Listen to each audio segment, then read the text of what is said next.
Good evening, and welcome to Midnight Whispers Stories. Here, in the frozen wilderness of Alaska, the night never ends. The wind carries whispers that sound almost human, and sometimes whispers your name. Today, its stories come from the edge of the map, from frozen towns swallowed by snow, oil camps abandoned overnight, and lonely roads where headlights disappear into nowhere. These are real encounters, told by people who were never the same again. If you can hear my voice right now, then just listen. Join the darkness. Subscribe to Midnight Whispers Stories so you will never be alone with the night. Click on the bell icon, because when new horrors rise from the ice, I'll want to be the first to know. And after listening, leave a comment. Tell us where in the world you're listening from. Your thoughts support this channel, and sometimes the creatures in the darkness are listening too. Now get comfortable, because in Alaska, the cold ISN empty. It is watching. Story 1. Night the shadows came, the power went out across Anchorage at 9:47 on January 12, 1979. And for the next 6 hours, something moved through the darkness, touching people, leaving handprints of frostbite so severe that some victims lost fingers. I was one of the lucky ones. I only lost the tip of my left ring finger. Others lost much more, and some people were never found at all. My name is Dale Hutchins. I was a bus driver for the Anchorage transit system. 38 years old at the time. Married, 2 kids. I was working the night route when it happened. The route that took me through downtown and out to the residential areas on the east side. It was a cold night, 20 below zero, normal for January. The bus was half full, maybe 15 passengers, people heading home from work, from the library, from wherever they needed to be. I was stopped at a red light on 5th Avenue when every light in the city went out at once. Not just the street lights, everything. The traffic signals, the buildings, the storefronts, even the headlights on my bus flickered and died. We were plunged into total darkness. The only light came from the moon reflecting off the snow, enough to see shapes but not details, enough to know something was wrong. The passengers started talking nervously, asking what happened. I told them it must be a power failure, a blown transformer, something at the grid. It would come back on soon. But even as I said it, I felt uneasy. This was not normal. Anchorage had backup systems. Emergency generators. The whole city should not go dark like this. Not all at once. Not completely. I tried the radio. Dead. I tried to restart the bus. Nothing. The engine would not turn over. Not even a click. Like all the power had been drained from the battery instantly. I told the passengers to stay calm. Stay on the bus. Help would come. But I did not believe it. Something was very wrong. That is when I saw the first shadow. It moved past the bus window. Tall, human-shaped, but wrong somehow. Too thin. Too fluid. It glided over the snow without leaving footprints. I pressed my face against the glass trying to see where it went. But it had vanished into the darkness between buildings. A woman in the back of the bus screamed. I turned around. She was pointing out the rear window. More shadows. Dozens of them.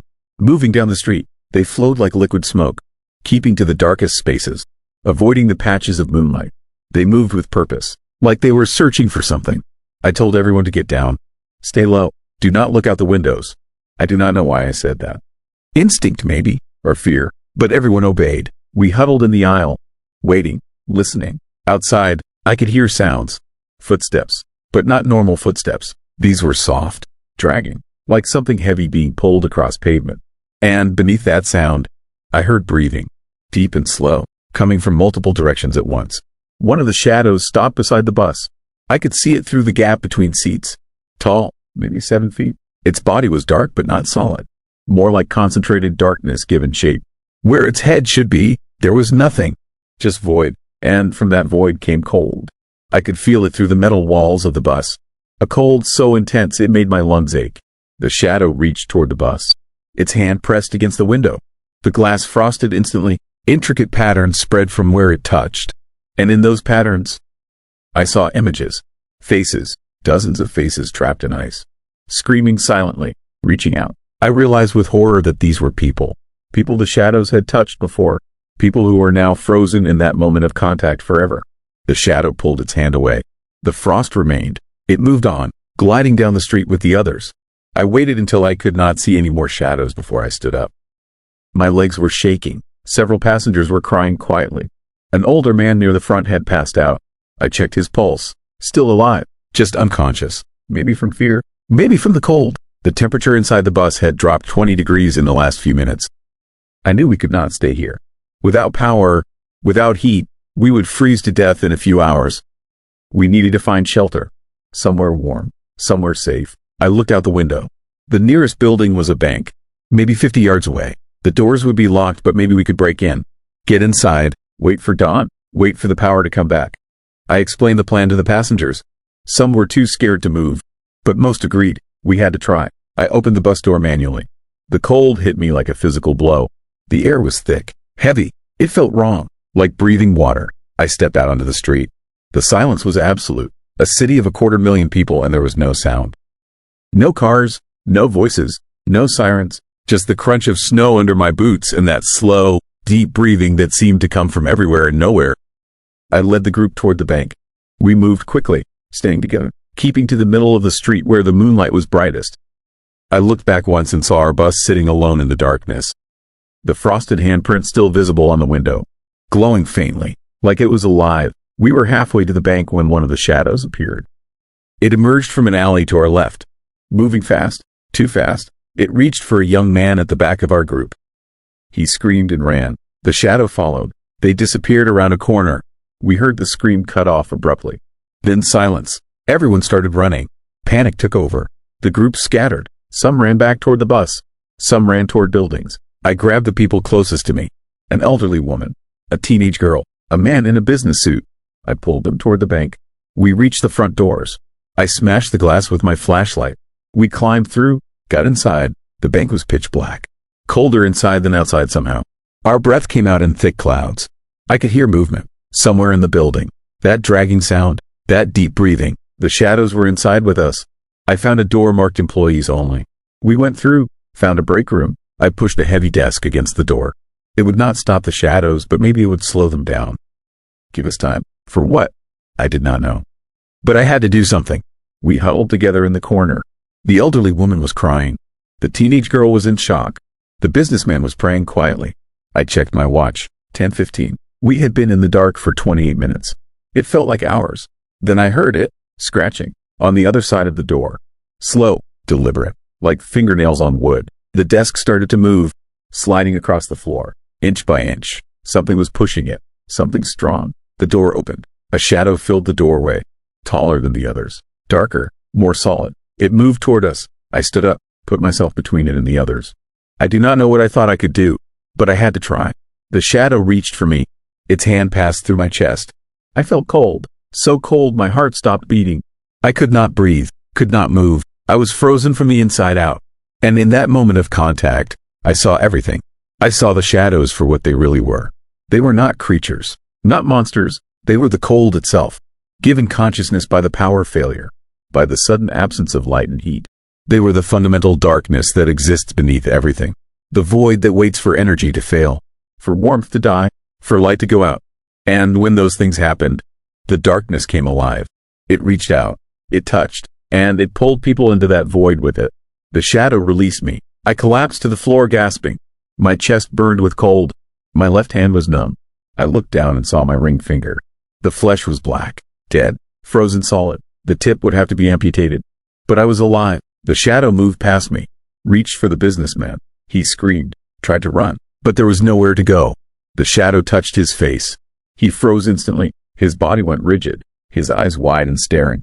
And then he began to fade, slowly, like he was dissolving into the darkness. Within seconds, he was gone, erased, as if he had never existed. The shadow turned toward the others. I knew it would take them too. Take all of us, one by one until there was nothing left. I looked around desperately for a weapon, for anything I could use. My eyes landed on the window. Moonlight streamed through, a patch of light on the floor. The shadow was avoiding it, staying in the darker parts of the room. I grabbed the teenage girl, pulled her into the moonlight. The shadow recoiled, drew back. I pulled the elderly woman over too. We stood in that small patch of light. The shadow circled us, reaching, testing, but it could not enter the light, could not touch us while we were illuminated. We stayed there for hours, barely moving, barely breathing. The shadow waited, patient, eternal. It knew we could not stay in the light forever. Eventually we would have to move. Eventually the moon would set, and then it would take us. But at 3:27 in the morning, the power came back. The lights in the bank blazed on. Bright, harsh, beautiful. The shadow shrieked, a sound like wind through a tomb. And then it was gone, vanished, as if it had never been there. We stumbled out of the bank. The streets were full of people, emergency vehicles, police, everyone asking what happened, where they had been for the last 6 hours. I told them about the shadows, about the businessman who vanished, about the people I saw trapped in the frost. They looked at me like I was crazy, but others told similar stories. People who had been touched and survived, people who had lost friends and family, people who had seen things moving in the darkness. The official explanation was mass hysteria, carbon monoxide poisoning from generators, frostbite from exposure. But 63 people disappeared that night, never found, never explained, and hundreds more carried marks from where the shadows touched them. I still have the scar on my finger, the place where the shadow pulled at my soul. And sometimes, on cold winter nights when the power flickers, I feel that cold again. That presence, the darkness waiting just beyond the light, waiting for the moment when the power fails, when the lights go out, when we are vulnerable again. Because the shadows are still there, in Anchorage, in every city, in every dark place where cold and void gather.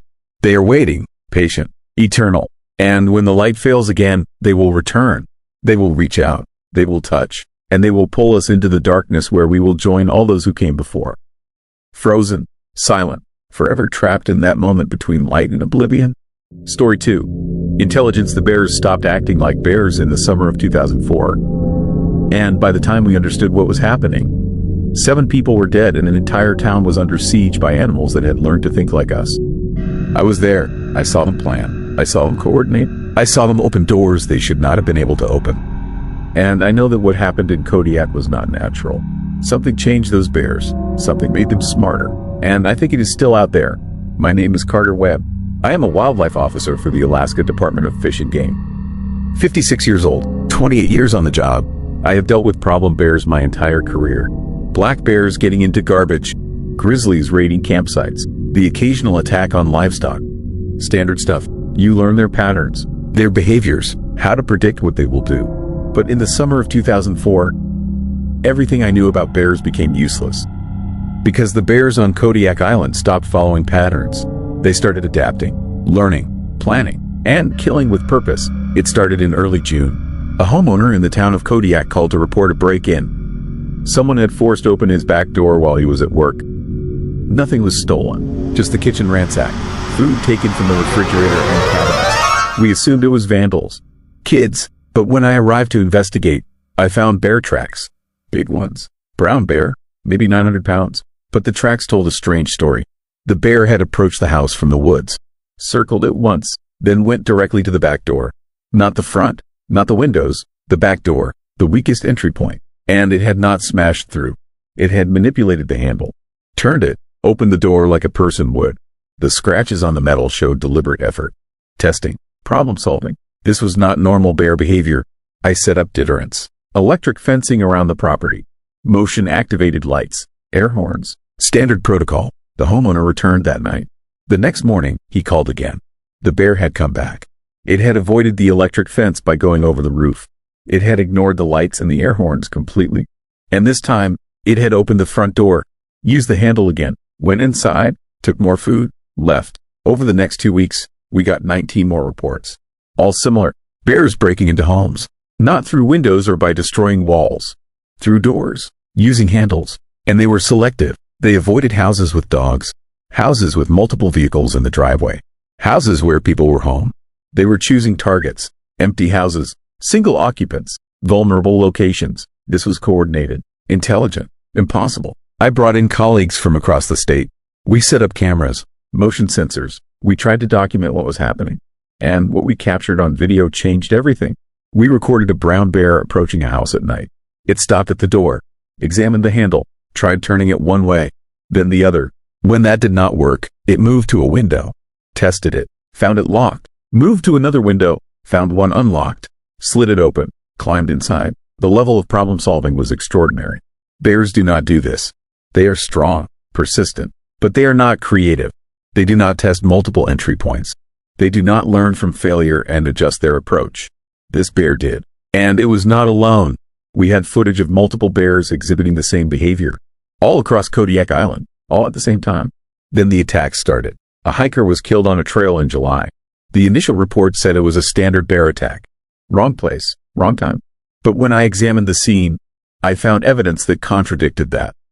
The hiker had been pursued, tracked. The bear had followed him for over a mile, waiting, letting him get tired. Then it attacked from an ambush position. Calculated, predatory, not defensive, not territorial, hunting. 2 weeks later, a fisherman was killed near his cabin. The bear had broken in while he slept, went directly to the bedroom, ignored the kitchen, ignored everything else. It knew where the person was. It had a specific target, and it executed that target with precision. The community was panicking. People were leaving the island. Those who stayed armed themselves. The governor declared a state of emergency. Fish and Game brought in teams from across Alaska. We started tracking the bears, trying to understand what was happening. And that is when we discovered the pattern. All the problem bears were congregating in one area, a remote valley on the northwest side of the island. Normally, brown bears are solitary, territorial. They avoid each other except during mating season. But we had counts showing 30 to 40 bears in this one valley, living together, moving together, like a pack, like wolves. This was unprecedented. I led a team into the valley to investigate. We went in armed, prepared for anything. What we found was worse than I imagined. The bears had created a den system, multiple entrances, interconnected tunnels, organized. They had food caches, storage areas, division of labor. Some bears were hunting, some were gathering, some were guarding the den. They had formed a society, and at the center of the valley, we found the source. A crash site. A small research plane had gone down sometime in the spring. The wreckage was scattered across a clearing. Most of it burned, but the cargo hold was intact. Inside, we found containers, industrial grade, marked with biohazard symbols. Most were empty, broken open. The contents gone. I called it in immediately. Within hours, federal agents arrived. CDC, military. They sealed off the valley, quarantined the island. They would not tell us what was in those containers. But they did tell us the plane had been transporting experimental material from a research facility in Anchorage. Something designed to enhance cognitive function in test animals. Something that was never supposed to leave the lab. The bears had found the containers, consumed whatever was inside, and it had changed them, enhanced their intelligence, made them capable of learning, planning, cooperating. The agent said the effects should wear off. That bear metabolism would process the compound within weeks. But they were wrong. The bears kept getting smarter. By August, they were using tools. We found video of bears using rocks to break windows, using sticks to prop open doors. One bear figured out how to disable a generator by pulling specific wires. Another learned to recognize vehicles. It would wait in hiding until the driver got out. Then it would attack, targeting individuals, avoiding groups. We tried calling them. Hunting parties went into the valley. They killed 6 bears the first day, but the bears learned. They started setting ambushes, leading hunters into traps, herding them toward cliffs, separating them from the group and attacking the isolated individuals. We lost 3 hunters in 2 days. The operation was called off. The military wanted to firebomb the valley, kill all the bears at once. But environmental groups protested. Animal rights activists, politicians. The debate went on for weeks while the bears kept learning, kept adapting, kept killing. Then they did something that changed the entire situation. They left the valley, all of them, at once, coordinated. They spread out across the island, avoiding population centers, avoiding roads, moving through wilderness areas, disappearing. We lost track of them. We had no idea where they went or what they were planning. 2 weeks later, they came back. All at once, in the middle of the night, they attacked the town of Kodiak. Not random attacks, coordinated strikes. They hit the power station first, destroyed the transformers, plunged the town into darkness. Then they attacked communication towers, cut phone lines, isolated us. Then they started going house to house, breaking in, hunting. I was at the Fish and Game office when it happened. We barricaded the doors, armed ourselves, waited. I could hear them outside, moving through the streets, the sound of breaking glass, screaming, gunfire. The bears were systematic, efficient. They were clearing the town block by block. A bear tried to get into our building. It tested every door, every window. When it could not find a way in, it left, moved to the next building. No rage, no frustration, just calm problem solving. It knew it could not get in, so it moved on, found easier targets. This was not animal behavior. This was military tactics. The siege lasted 6 hours. By dawn, the bears had retreated back into the wilderness. We counted 14 dead, dozens more injured. The town was destroyed. Windows smashed. Doors broken. Vehicles overturned. It looked like a war zone. The military finally acted. They brought in helicopters. Thermal imaging. They tracked the bears back to the valley and hit it with incendiary bombs. Burned the entire area. Killed every bear they could find. The official count was 42 bears eliminated. They declared the threat neutralized. The island safe. But I know better. I know because I have seen the evidence. Bears on other parts of the island exhibiting the same behaviors. Working together. Using tools. Learning. The intelligence is spreading. Maybe through breeding. Maybe through some other mechanism we do not understand. But it is spreading. And it is not just Kodiak anymore. There have been reports from the mainland. From Denali. From the Kenai Peninsula. Bears acting strangely. Coordinating. Planning. The incidents are rare. Isolated. But they are increasing. Every year. More reports. More evidence. Something fundamental has changed in the bear population. And we have no idea how to stop it. I am retired now. I left Fish and Game in 2006. I could not do the job anymore. Not after Kodiak. Not after watching animals I had studied my entire life become something else. Something that could think, plan, hunt with intelligence equal to our own. People ask me if I am afraid. If I think the bears will attack again. I tell them I do not know. But the truth is, I am terrified. Because those bears taught themselves strategy in months. They learned to coordinate, to use tactics, to wage war. And if they keep learning, if they keep getting smarter, then one day we might wake up and find ourselves not at the top of the food chain anymore. We might find ourselves being hunted by creatures that remember what we did to them. Creatures that can plan revenge. And when that day comes, we will understand that we were never really in control of this world. We were just allowed to think we were, until something smarter came along. Story 3. Teeth That Follow. I heard Jimmy Patterson, his last transmission on the CB radio at 2:17 in the morning on January 9th, 1985. And the terror in his voice when he described headlights with teeth chasing him down the Dalton Highway has never left me. They found his rig 3 days later frozen solid at -100°F with no body inside, and the metal was so cold it shattered when they tried to open the door. I know what killed Jimmy. I know because I saw it too. And it is still out there, waiting in the dark for the next driver who stays on that highway too long after sunset. My name is Carl Benson. I am a long-haul trucker, 62 years old. 40 years behind the wheel. I have driven every major route in North America. The Trans-Canada, Interstate 80, Route 66, but the Dalton Highway in Alaska is different. 414 miles of gravel and ice connecting Fairbanks to Prudhoe Bay. No towns, no gas stations for 200 miles, no cell service, just wilderness and darkness and something that hunts along that road in winter. Something that took Jimmy Patterson, something that tried to take me. Jimmy was a good driver, experienced, careful. He had been running the Dalton for 15 years. He knew the dangers, the weather, the isolation, the bears and moose that could total your rig if you hit them. But in January of '85, he started talking about something else. Something he had seen on his night runs. Lights that followed him. Headlights in his mirrors that should not be there. He would be driving alone on a stretch of highway with no turnoffs for 50 miles. And suddenly there would be lights behind him. High beams. Bright. Getting closer. But when he slowed down to let them pass, they slowed down too. When he sped up, they matched his speed.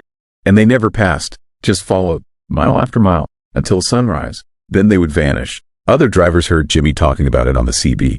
Most laughed it off, said he was imagining things, said it was moonlight reflecting off ice, said he needed to take a break, get some sleep. But a few drivers said they had seen similar things. Lights that followed, lights that did not behave like normal vehicles, lights that seemed aware. Predatory. I was hauling a load of equipment from Fairbanks to Deadhorse when I heard Jimmy, his last transmission. I was about 60 miles south of Coldfoot, the only fueling station on the entire highway. It was a clear night. Cold. The aurora borealis flickered green and purple across the sky. Beautiful. Peaceful. I was making good time. Then Jimmy, his voice came over the CB. Panicked. Breathless. He said something was chasing him. Something with lights. But not normal lights. He said the lights had teeth. That they were opening and closing like a mouth. That they were right behind him. Getting closer. He was driving as fast as he could, but it was gaining on him. He screamed for help. Begged anyone listening to call for assistance. Then static. Silence. I tried calling back. No response. Other drivers on the frequency were asking what happened. Where Jimmy was. Nobody knew. The highway patrol said they would send someone. But the nearest patrol was 2 hours away. Jimmy was on his own. We all knew what that meant on the Dalton in winter. If your truck broke down, if you went off the road, if anything happened, you had maybe an hour before hypothermia killed you. Less if you were injured. Jimmy was in trouble. Real trouble. I was still 50 miles from where Jimmy had been when I saw them. Lights in my rearview mirror. High beams. Bright white. Too bright. They appeared suddenly. No gradual approach. Just there. Behind me. Maybe a quarter mile back. I watched them for a few minutes. They were not getting closer. Not falling back. Just maintaining distance. I tried the CB. Asked if anyone was behind me. No response. I was alone on this stretch. No other trucks. No other vehicles. Just me and those lights. I slowed down. The lights slowed down. I sped up. They sped up. Exact same behavior Jimmy had described. I felt my stomach tighten. My hands gripped the wheel harder. This was not right. This was not another truck. I could see that now. The lights were too uniform. Too steady. Real headlights bounce. They shift with the terrain. These did not. They stayed perfectly level. Perfectly aligned. Like they were not attached to anything physical. Like they were just floating in the air. Then they got closer. Fast. In seconds, they went from a quarter mile back to right behind me. I could see them filling my mirrors. Blinding. And inside the light, I saw shapes. Not mechanical. Organic. The light rippled. Pulsed. And at the center of each beam, there was darkness. Not shadow. Darkness with depth. With texture. And in that darkness, I saw what Jimmy had seen. Teeth. Rows and rows of teeth. Long. Jagged. Opening and closing in rhythm with the pulsing light. This thing was alive. And it was feeding on something. Maybe fear. Maybe heat. Maybe life itself. I did not know. I just knew I had to get away. I pushed the accelerator to the floor. My rig was not built for speed, but I got her up to 70. Dangerous on this road. Suicidal at night. But the thing behind me matched my speed effortlessly. It stayed right on my bumper. So close I could feel cold radiating through the cab. The temperature gauge on my dashboard started dropping. 50 degrees, 40, 30. My breath came out in thick clouds. Ice formed on the inside of the windows. The heater was running full blast, but it could not keep up with the cold coming from behind me. I remembered what Jimmy said. That it got closer and closer until his truck started freezing. Until he could not control it anymore. I was not going to let that happen. I looked ahead. Coldfoot was 20 miles away. If I could make it there, maybe I could lose this thing. Maybe it would not follow me into populated areas. I had to try. The cold got worse. 10 degrees. 0. Below 0. My hands were going numb on the wheel. My joints ached. I could see frost spreading across the dashboard. The engine started to sputter. Diesel freezes at -20. I was well past that. The truck was dying, and the thing behind me knew it. I could feel its hunger, its anticipation. It was waiting for me to stop, to freeze, to become another victim on this cursed highway. Then I saw something ahead. Lights. Real lights. Another truck coming toward me from the north.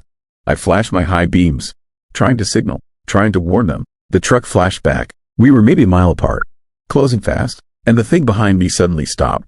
Just stopped. It fell back. The cold immediately started to ease. The temperature in my cab began to rise. I looked in my mirrors. The lights were still there, but distant now. Retreating, fading. As the other truck passed me, the lights behind me vanished completely. Gone, like they had never been there. I pulled over. My whole body was shaking. Not from cold, from fear, from the understanding that I had almost died. That whatever was out there had been seconds away from killing me. The other trucker stopped. He walked back to check on me. Asked if I was okay. I told him about the lights. About Jimmy. About what I had seen. He nodded. Said he believed me. Said he had seen things too. Strange things on the Dalton. He said the road was cursed. That something lived out here in the winter darkness. Something old. Something hungry. He said it only came out during the coldest nights. During the longest darkness. And it hunted anyone foolish enough to drive alone. We drove together to Coldfoot. Convoy style. Safety in numbers. I filed a report with the highway patrol. Told them about Jimmy. About the lights. They listened politely, but I could see they did not believe me. They sent a search team anyway. 3 days later, they found Jimmy's rig. It was 60 miles north of where he made his last transmission. Pulled off on the shoulder. The engine was still running, but the entire cab was frozen solid. The metal was so cold it had become brittle. When they tried to open the door, it shattered. The interior temperature measured -100 degrees Fahrenheit. Physically impossible. But there it was. Jimmy was gone. No body, no blood, no sign of struggle. Just his frozen rig and his last load still secure in the trailer. The investigation concluded he had abandoned his vehicle and wandered into the wilderness. Exposure. death by hypothermia, but they never found his body. And they never explained the temperature or the teeth marks, because there were teeth marks on the frozen metal, on the door handles, on the windshield, deep gouges in patterns that looked like bite marks, like something with massive jaws had tried to eat the truck itself. The investigators photographed everything. Then they classified the whole incident, made it disappear, said it was sensitive, said it would cause panic. But I saw the photos before they locked them away. I saw what happened to Jimmy, his truck. And I know he did not walk away. He was taken, consumed, by whatever hunts the Dalton Highway in winter. I never drove the Dalton alone again. I quit long haul, took a local route, something with daylight hours and populated roads. But I still hear the stories. Every winter, drivers go missing. Their rigs found frozen. Their bodies never recovered. The authorities always say the same thing. Exposure, disorientation, accident. But the drivers know better. We know something's out there. Something that appears as lights. Something with teeth. Something that feeds on warmth and life and fear. And here's the thing that keeps me awake. The thing I have never told anyone until now. When I was being chased that night, when I looked in my mirrors and saw those teeth opening and closing in the light, I recognized something. A pattern. A rhythm. It was not random. It was communication. Like language. Like it was trying to tell me something. And in that moment of recognition, I understood. This thing was not mindless. Not just a predator. It was intelligent, ancient, and it had been hunting the Dalton Highway long before we built roads. Long before we came to Alaska. We just gave it easier prey. The native tribes have stories about it.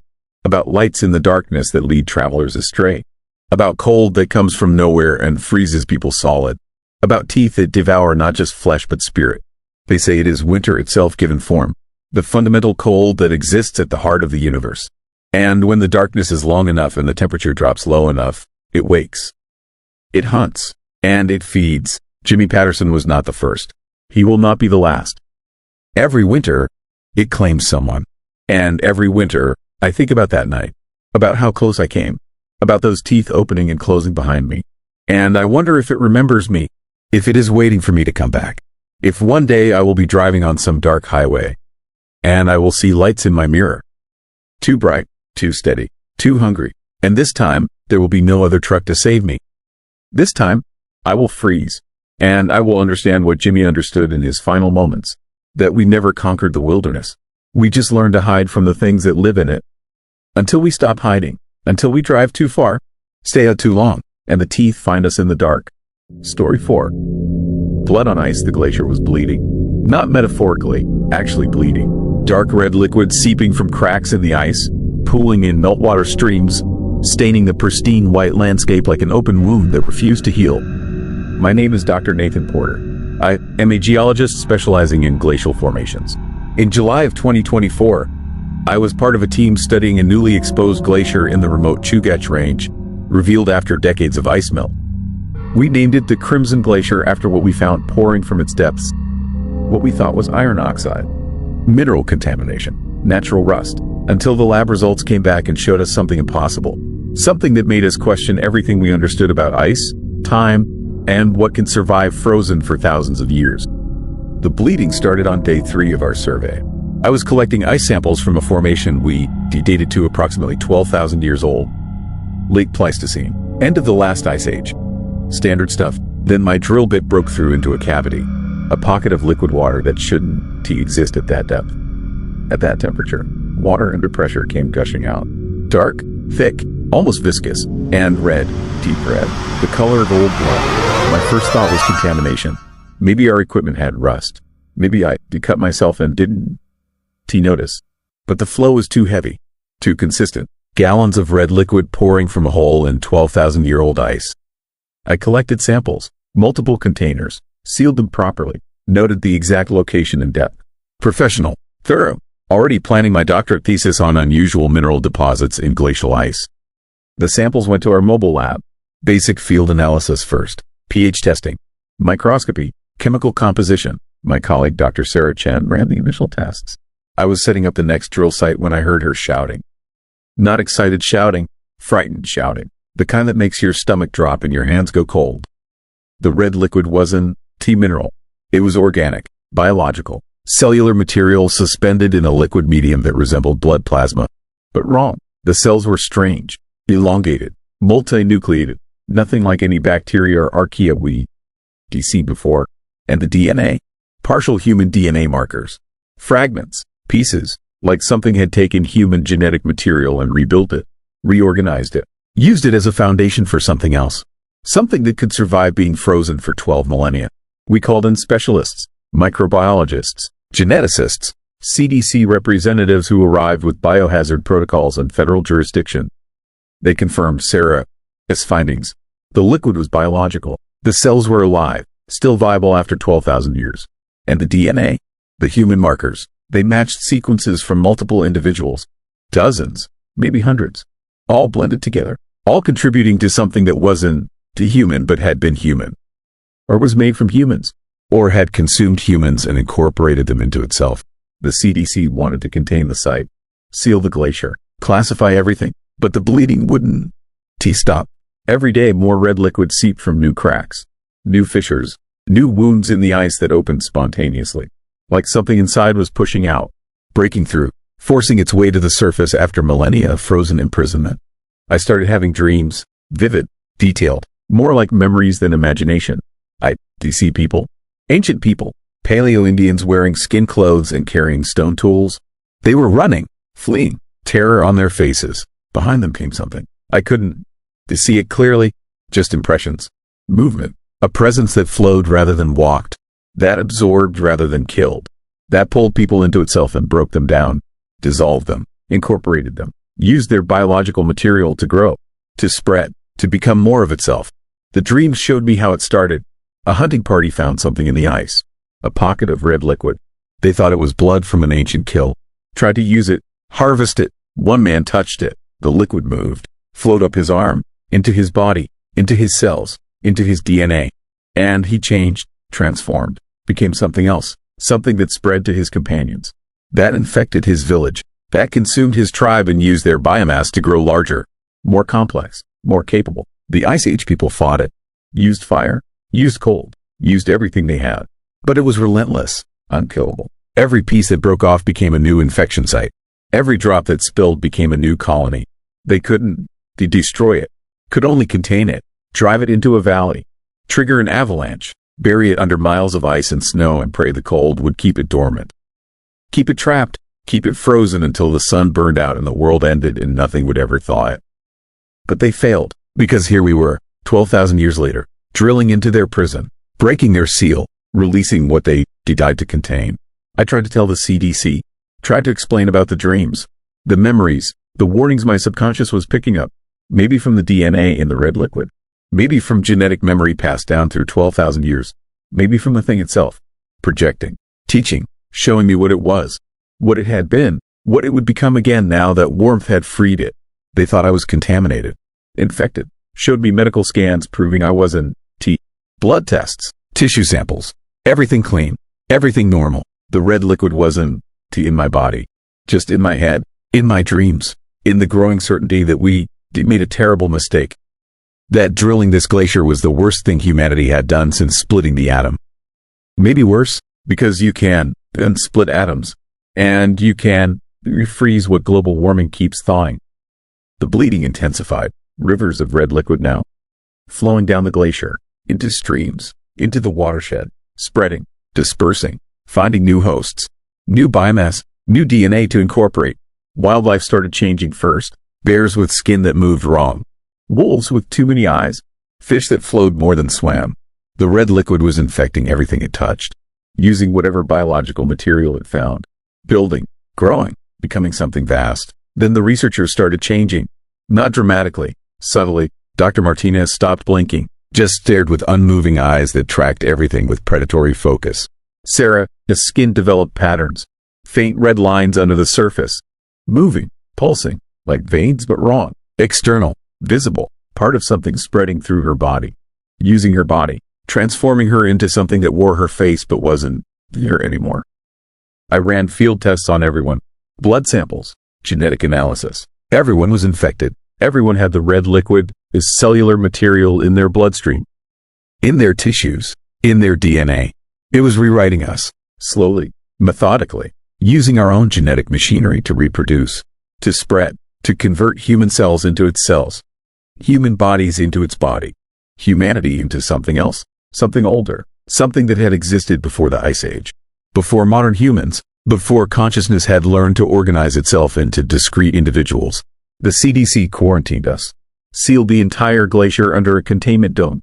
Military perimeter. No one in, no one out. We were guinea pigs now. Test subjects. The infection had spread too far. Affected too many. They needed to study it. Understand it. Figure out how to stop it before it reached population centers. Before it contaminated the water supply. Before it spread beyond containment. But containment was already failing. The red liquid seeped through barriers. Flowed through microscopic cracks. Found weaknesses. Exploited them. It was intelligent. Not conscious exactly, but aware. Responsive. Learning. Every obstacle we placed made it adapt. Every countermeasure we deployed made it stronger. It fed on our attempts to destroy it. Used our own biological weapons against us. Incorporated our antibodies, our white blood cells, our immune response. Made them part of itself. I watched my colleagues transform. Day by day, hour by hour, the red pattern spread. The skin changed texture. Eyes stopped moving. Breathing became synchronized. They moved together, thought together, spoke together when they spoke at all. Becoming parts of something larger. Something collective. Something that used individual bodies as cells use organelles. Specialized, coordinated, serving functions in a vast organism that was slowly assembling itself from the biomass they so helpfully provided. The last one. Last human. Last uninfected. Last discrete consciousness in a camp full of things that used to be people. They watch me. All of them. Dozens of eyes that move in perfect unison. Dozens of bodies that breathe in perfect rhythm. They were waiting, patient, knowing I can. To escape. Can. To fight. Can. To do anything except delay the inevitable. Delay the moment when I stop being Nathan Porter and become another cell in the vast distributed organism that is rebuilding itself after 12,000 years of frozen dormancy. The dreams explain everything now. The thing I sent to evil isn't to malicious. It was just doing what it evolved to do. Consuming biomass, incorporating DNA, building itself from whatever organic material exists. It was here first, before humans crossed the land bridge, before we populated the Americas. It was the dominant life form, the apex organism, the thing that ate everything and used everything and grew until the Ice Age froze it. Trapped it, gave mammals, gave humans, gave discrete consciousness time to evolve, to spread, to multiply, to create billions of individual organisms, billions of potential cells, billions of pieces of biomass waiting to be incorporated. And now the Ice Age is ending.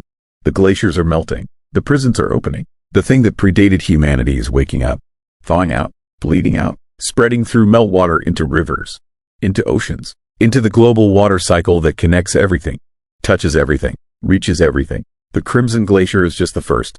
The CDC found 17 others. Bleeding glaciers across Alaska, across Canada, across Greenland.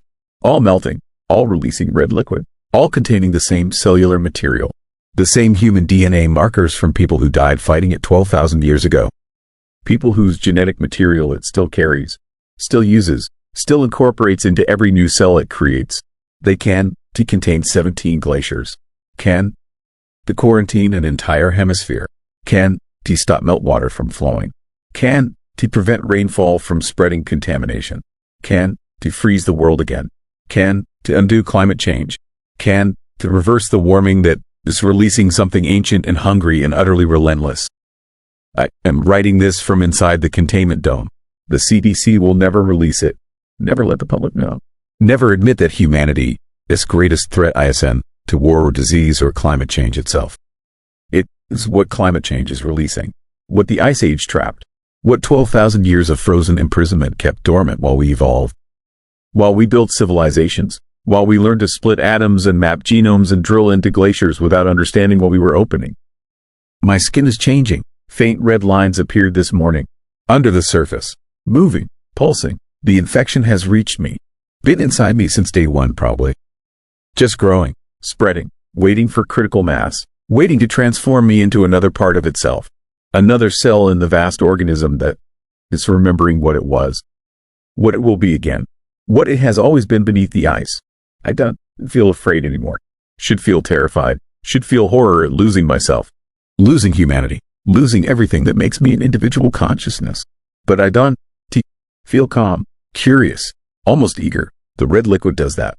Changes your neurochemistry, your emotional response, makes incorporation feel natural. Right. Good. Makes you want to join, want to merge, want to become part of something vast, something ancient, something that doesn't die, doesn't end, just grows, forever growing, forever incorporating, forever using whatever biomass exists to build itself larger. The others are gathering around me now. My former colleagues, my friends, their faces calm, content, welcoming, the red patterns visible under their skin, pulsing, moving, connected, all of them connected, all of them part of something I'm about to join. Something that is showing me memories. Not mine, not human, older, deeper, memories of a world before ice, before cold, before discrete life, when everything was liquid, connected, one vast organism that covered continents, that used every living thing as raw material. That was life itself before life learned to separate, to individualize, to pretend we were all different things instead of all one thing temporarily fragmented. The glacier is still bleeding, still melting, still releasing more red liquid into the world.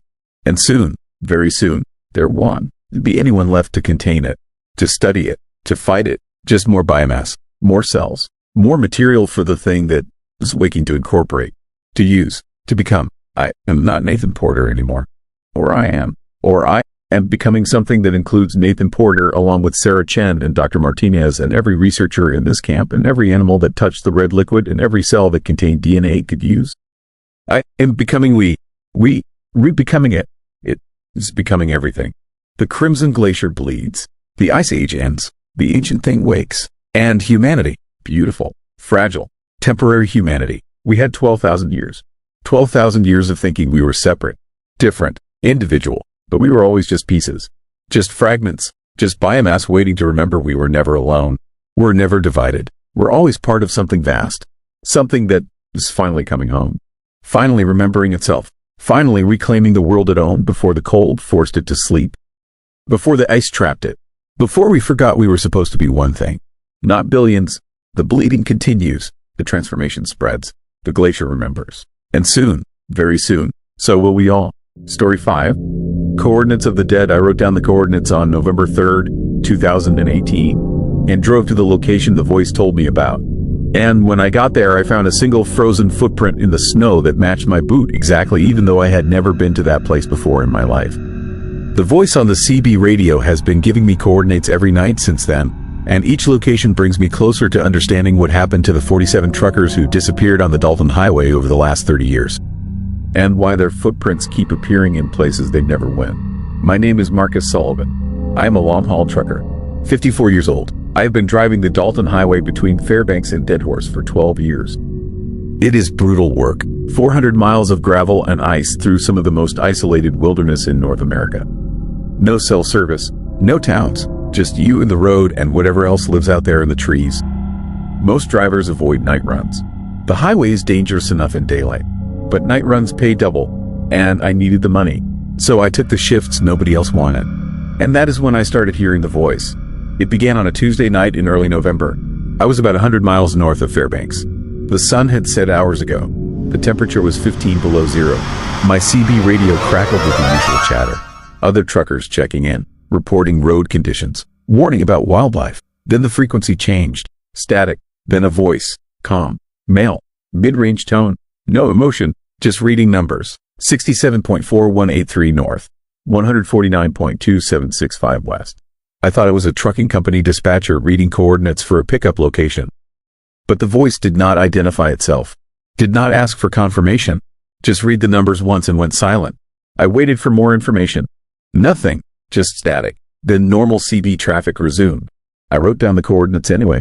Force of habit. You never know when information might be useful. The next night, the same thing happened. Same time, around 9:30, the CB cut out. Static, then the voice. Different coordinates this time. Same calm delivery. Same lack of context. I wrote these down too. Started to get curious. What was at these locations? Why was someone broadcasting coordinates on an open CB frequency? I plugged the first set into my GPS unit. The location was about 30 miles east of the highway. Middle of nowhere. No roads. No structures. Just wilderness. The second set pointed to a spot 50 miles west. Also nothing. On the third night, I decided to ask. When the voice finished reading the coordinates, I keyed my radio and asked who was broadcasting. No response. I asked again. Still nothing. Other truckers on the frequency asked if I was okay. Said they had not heard anything. I told them about the voice, about the coordinates. They said I was picking up interference. Maybe a weather station. Maybe military communications. Nothing to worry about. But I knew what I heard. And I knew they had not heard it. The voice was only broadcasting to me. I started researching. I looked up the coordinates online. Cross-referenced them with maps. Satellite imagery. Nothing at any of the locations. Just forest, tundra, mountains, empty wilderness. But then I found something interesting. I overlaid all the coordinates on a single map. They formed a pattern, a rough circle around a central point. And that central point was exactly where I had been driving when I first heard the voice. Mile marker 147 on the Dalton Highway. That should have been my warning. That should have told me to stop, to ignore the voice, to never write down another coordinate. But I was curious, obsessed maybe. I needed to know what this meant. So on the fourth night, when the voice gave me new coordinates, I decided to investigate. I would drive to the location, see what was there, solve this mystery.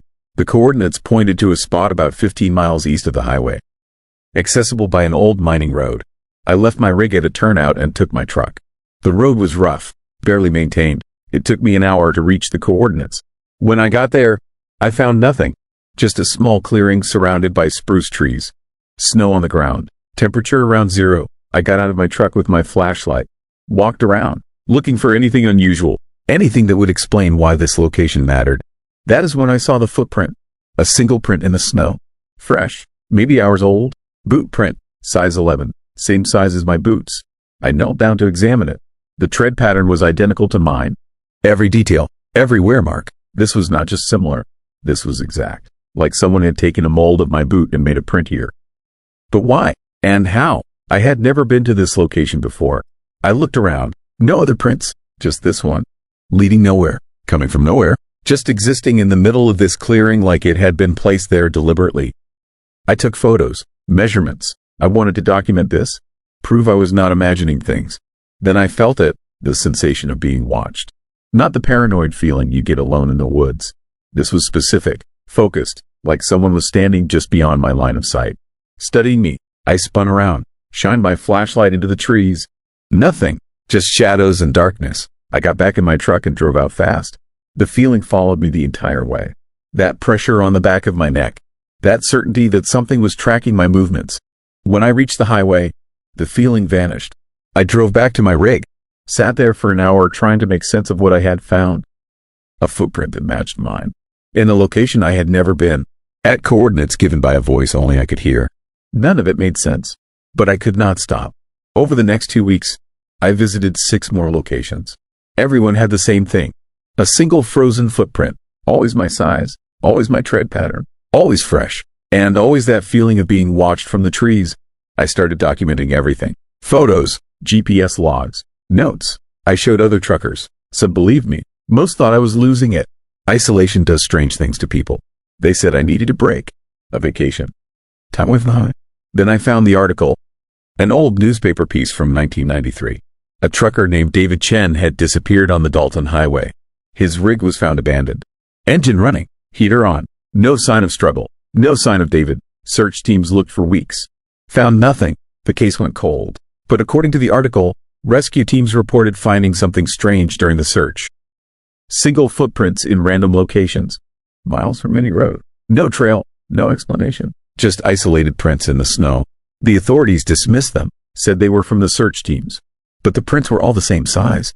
Same tread pattern. David Chen. His boots. I found 6 more disappearances. All truckers. All on the Dalton Highway. All between 1987 and 2012. And in each case, searchers reported finding isolated footprints. Always belonging to the missing trucker. Always in remote locations. Always impossible to explain. 47 truckers over 30 years. 47 unsolved disappearances. And now I was finding my own footprints in places I had never been. I realized the voice was not just broadcasting coordinates. It was marking locations, future locations, places where my footprints would appear, places I would go, or places I would be taken. The voice was predicting my path, or creating it. I did not know which, but I knew I was in danger. I tried to stop listening. I turned off my CB radio at night, pulled the fuse, but I could still hear the voice, faint, like it was coming from inside my head. Reading coordinates, always coordinates, I plugged my ears. It did not help. The voice was not external.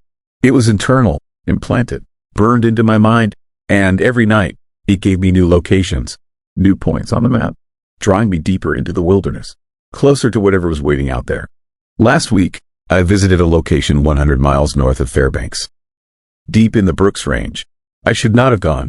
I knew it was dangerous, but I had to see, had to know. The coordinates led me to a frozen lake. I walked across the ice.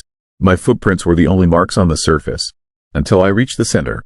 Then I saw them, 47 sets of footprints, all coming from different directions, all converging on a single point in the center of the lake, all ending at a hole in the ice. The hole was maybe 3 feet across, perfectly circular. I looked down into it. The water below was black, deep, and something was moving down there, something large, pulling itself upward. I ran. I made it back to shore as the thing emerged. I did not see it clearly, just an impression. Long limbs, too many joints, a body that was wrong in ways I cannot articulate. And eyes, dozens of eyes, all looking at me, all recognizing me. It knew me. It had been calling me. The voice was not human. It was this thing, using human speech, using coordinates to draw truckers to remote locations, to isolate them, to take them. And now it was my turn. I drove back to the highway. I have not stopped driving since. I stay on populated routes now. Never alone, never isolated, but the voice still calls. Every night, giving me coordinates. And when I check the maps, the locations are getting closer. Closer to roads, closer to towns, closer to places I cannot avoid. The final coordinates will be somewhere I have to be, somewhere I cannot escape. And when I arrive, I will find my own footprint waiting. The last print I will ever make. Other truckers are hearing the voice now. They tell me on the CB. They ask what the coordinates mean. I tell them not to go, not to investigate, but they do not listen. Curiosity is a hook that cannot be removed. And the thing in the ice knows that. It uses our curiosity, our need to understand. It draws us out into the wilderness one by one. And it takes us, leaves our footprints behind as markers, as warnings, as promises. I am writing this because I know my time is running out. The coordinates are closing in. Soon they will lead to a place I cannot avoid. And I will go, because I have to, because the voice will not stop until I obey. And when they find my rig abandoned on the Dalton Highway, when they search and find nothing, they will eventually discover a footprint. My footprint, in some impossible location. And maybe someone will remember this story. Maybe someone will understand. The Dalton Highway is not just a road. It is a hunting ground. And we are not the hunters. We never were. Story 6. Thing that fell with the snow. I stopped believing in coincidences the day I found my neighbor, his hands frozen to his own face. My name is Marcus Chen, and I've been a bush pilot in Alaska for 17 years. I've seen things up here that would make most people question reality. But nothing prepared me for what happened in Coldfoot last February. Nothing could have. The call came in at 4 in the morning. A frantic voice on the satellite phone, broken and stuttering. The village health aide needed emergency supplies. Something was wrong with the snow. Those were her exact words. Something was wrong with the snow. I almost laughed. I'd flown through blizzards that could strip paint off metal. I landed on ice so thin I could hear it cracking beneath my skis. But snow being wrong? That was a new one. I should have listened to that instinct telling me to stay in bed. By 6, I was airborne. The Cessna handled like a dream despite the pre-dawn darkness. Below me, the Alaska range stretched out in endless white, beautiful and merciless. The kind of landscape that makes you feel both insignificant and grateful to be alive. I radioed ahead to let them know I was an hour out. No response, just static. That wasn't unusual. Communication up here is more suggestion than guarantee. But then the static changed. Beneath the white noise, I heard something else. A high-pitched tone, steady and mechanical. It made my teeth ache. I switched channels. The sound followed. I tried the emergency frequency. Still there, getting louder. I yanked off my headset and flew the rest of the way in silence. My jaw clenched so tight I thought my molars might crack. When I came in over Coldfoot, the wrongness hit me immediately. The village should have had smoke rising from every chimney. 50 people lived there year-round, tough folks who knew how to survive 40 below. Instead, I saw nothing. No movement, no smoke, just snow, and more of it than I'd ever seen after a single storm. It was piled against buildings in waves, drifted higher than the rooflines in some places. And it wasn't quite white.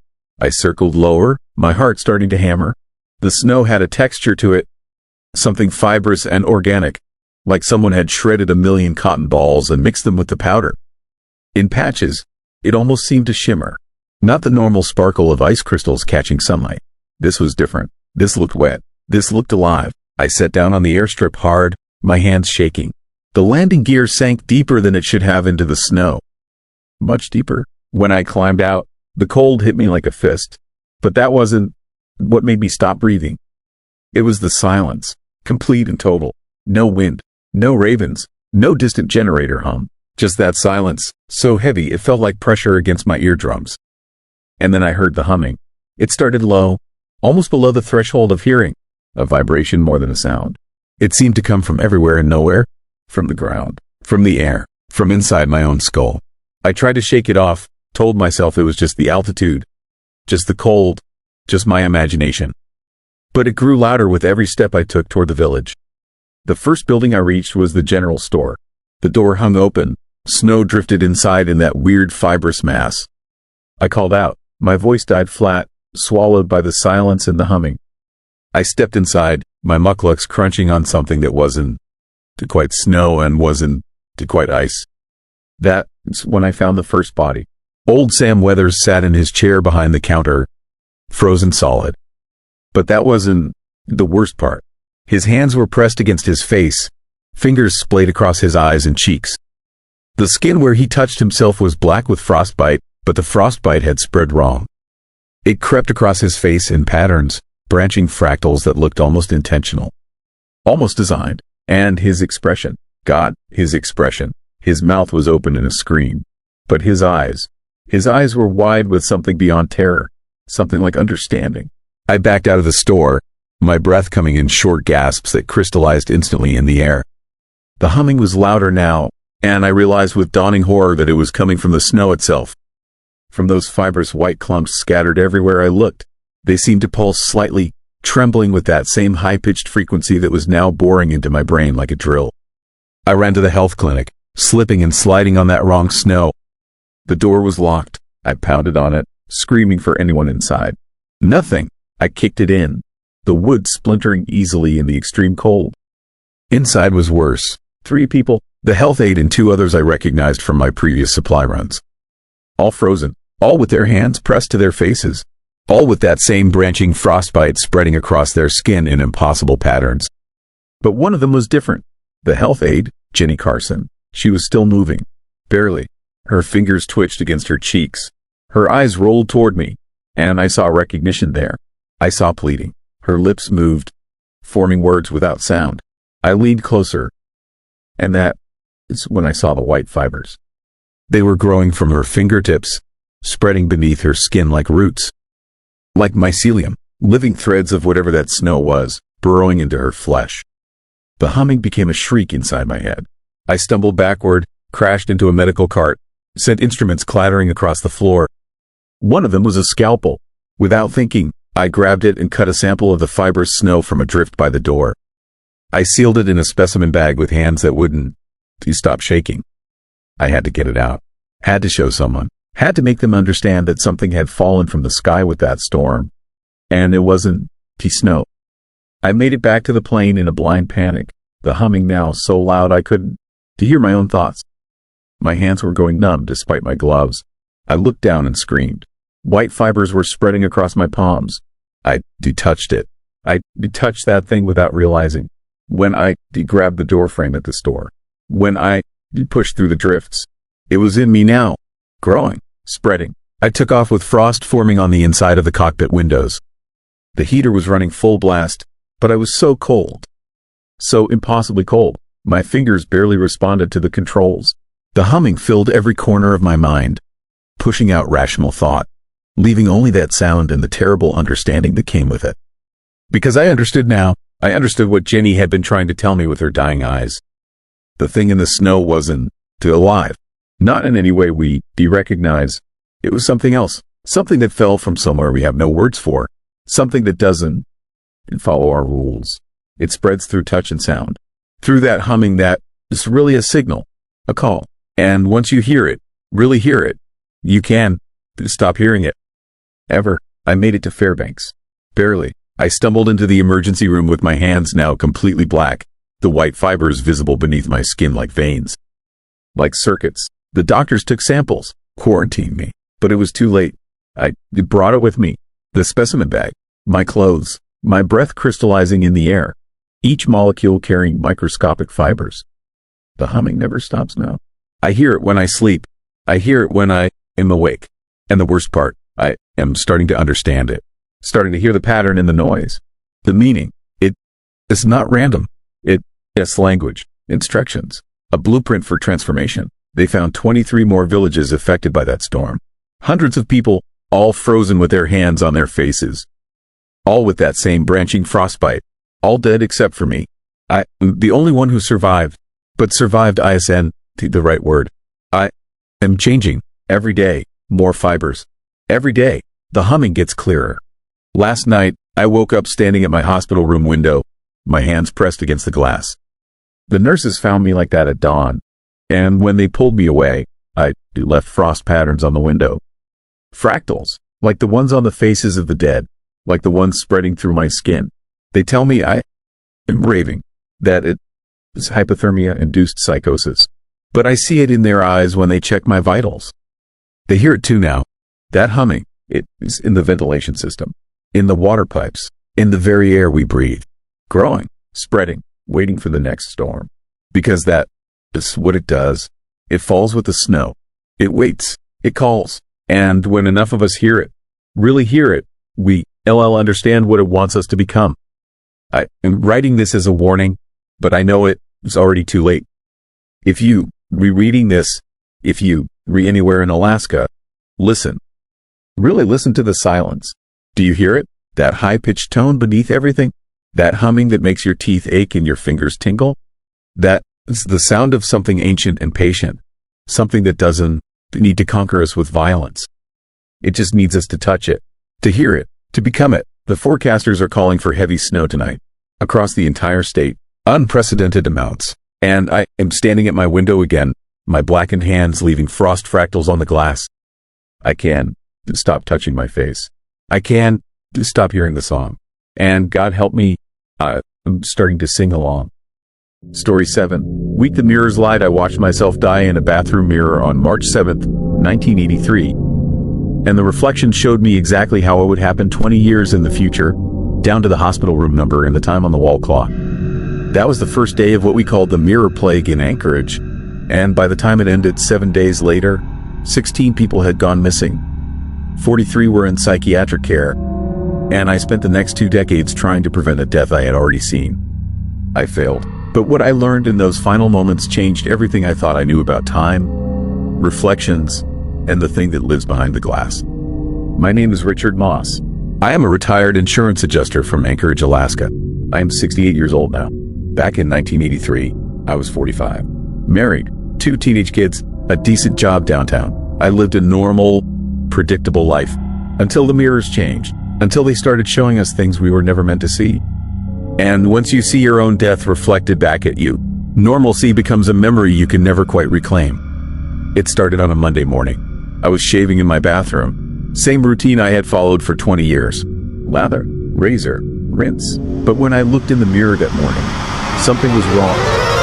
My reflection was older, not dramatically, just enough to notice.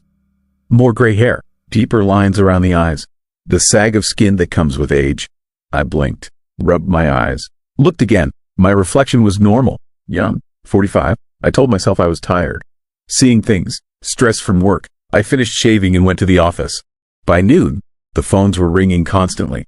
Clients calling about their mirrors, reporting strange reflections, seeing themselves at different ages, seeing other people in the glass, seeing rooms that were not there, seeing things that should not be possible. At first, we thought it was mass hysteria, some kind of shared delusion. But the reports kept coming. Hundreds of them, all across downtown Anchorage, all describing the same phenomenon. The mirrors were wrong. I went to investigate a claim at a hotel on 4th Avenue. The manager showed me to room 214. A guest had reported seeing a different person in the bathroom mirror.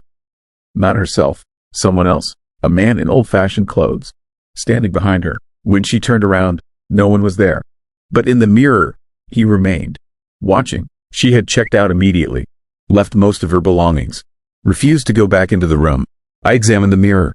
Standard bathroom fixture. Nothing unusual about the frame or the glass. I looked at my reflection. It was me, normal. Then it changed. Subtly, my clothes were different. I was wearing a suit I did not own. My hair was styled differently. And I was standing in a different room. Not the hotel bathroom. Somewhere else. An office, maybe, with wood paneling and old furniture. I reached out to touch the mirror. My reflection reached back, but our hands did not meet at the glass. My reflection, his hand passed through, into my side of the mirror. I felt cold fingers grip my wrist. I yanked my hand back. The reflection returned to normal. Just me, in the hotel bathroom, alone, but my wrist was ice cold, like something had been holding it. That night, I checked every mirror in my house. The bathroom, the bedroom, the hallway, all of them showed subtle variations. In one, I was older. In another, younger. In another, I was not alone. There were shadows behind me, shapes that moved when I did not. My wife saw them too. She started covering the mirrors with sheets, said she did not want to look anymore, did not want to see what the glass was showing her. I asked what she had seen.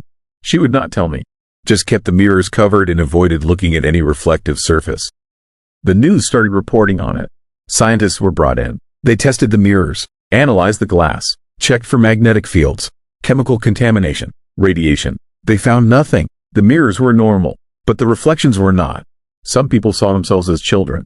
Others saw themselves elderly. Some saw versions of themselves that had made different life choices, different clothes, different jobs, different families, and some saw their deaths. I saw mine on day 3. I was at work. I went to wash my hands in the restroom. The mirror above the sink showed me lying in a hospital bed. Pale, gaunt, machines beeping around me. A clock on the wall read 3:17. The date on a calendar visible in the reflection was March 9th, 2003. Exactly 20 years in the future, I watched myself take a final breath, watched my chest stop moving, watched a nurse come in and check for a pulse, watched her cover my face with a sheet. Then the reflection returned to normal. Me, alive, staring at the mirror in horror. I knew then that the mirrors were not showing random images. They were showing possible futures, or certain futures. I did not know which, but I knew I had 20 years. 20 years to change what I had seen, to prevent my death in that hospital room, to live longer, to find a different path. Other people were not as lucky. A woman named Sarah Mitchell saw herself in a car accident. 3 days later, she died in that exact accident. Same location, same time, same circumstances. A man named Robert Chen saw himself falling from a building. He avoided tall structures for weeks. Then one day, he tripped on a ladder at home, fell through a second-story window, died on impact. The mirrors showed the future, and the future could not be changed. By day 5, people were smashing mirrors, breaking every reflective surface they could find. But it did not help. Shop windows, car mirrors, even puddles of water showed the strange reflections. The city tried to calm everyone, said it was temporary, said it would pass, but no one knew what was causing it, or how to stop it. I started researching. I went to the library, looked up historical records, and I found something. In 1897, Anchorage had experienced something similar. For 1 week, mirrors showed strange images. The newspaper described it as a trick of the light, mass hallucination, but the descriptions matched what we were experiencing.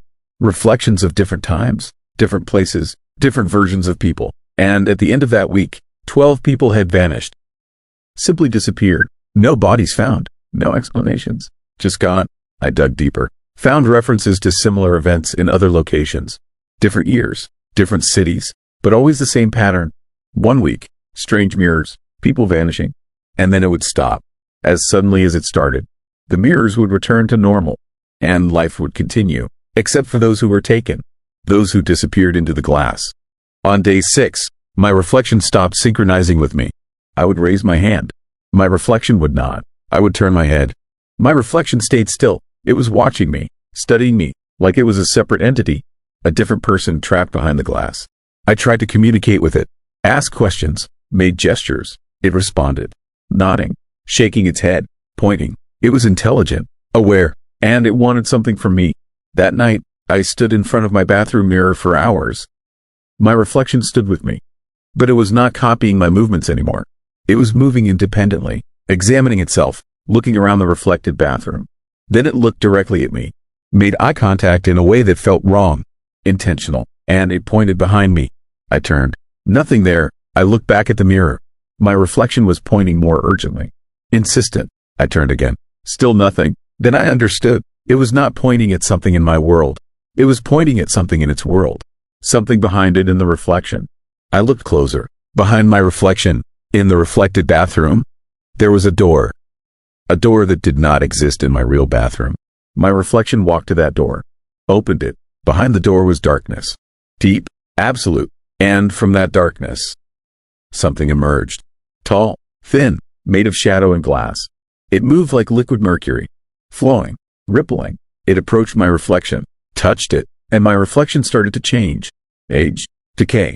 Within seconds, it looked exactly like the version of me I had seen in the hospital bed. Old, dying. Then it crumbled to dust. The shadow thing turned to face me. Through the mirror, through the glass. And I understood. The mirrors were not showing the future. They were showing other timelines. Parallel worlds. And something from those worlds was crossing over. Using the mirrors as bridges. Taking people, replacing them. The missing people had not vanished. They had been pulled through. Into the world behind the glass. And something else had taken their place. Something that looked human, but was not. On day 7, the mirrors returned to normal. Reflections synchronized again. The strange images stopped. The city declared the crisis over. Everyone breathed easier, went back to their lives. But I knew better. I knew what I had seen. And I knew that thing was still out there. In the mirror world. Waiting. And some of the people walking around Anchorage were not the original people. They were replacements. Copies. Things that had crossed over during that week and stayed. I spent the next 20 years preparing. Trying to avoid the death I had seen. I changed my habits. My diet. My lifestyle. I went to the doctor regularly. Took every precaution. But I could not escape it. On March 9th, 2003, I collapsed at home. Heart attack. They rushed me to Providence Hospital. Room 214. The same room from the reflection. I lay in the bed watching the clock. 3:15, 3:16. At 3:17, I took my last breath. Just like I had seen. Just like the mirror had shown me. But here's what the mirror did not show. What happens after? When my heart stopped, I did not die. I went somewhere else. I crossed over, into the world behind the glass. And I found them, all the missing people, trapped in a reflection of our world. A place where time moves differently. Where the rules are wrong. Where shadow things hunt us through endless corridors of glass. And we cannot leave, cannot go back. We are stuck here, forever reflected, forever trapped.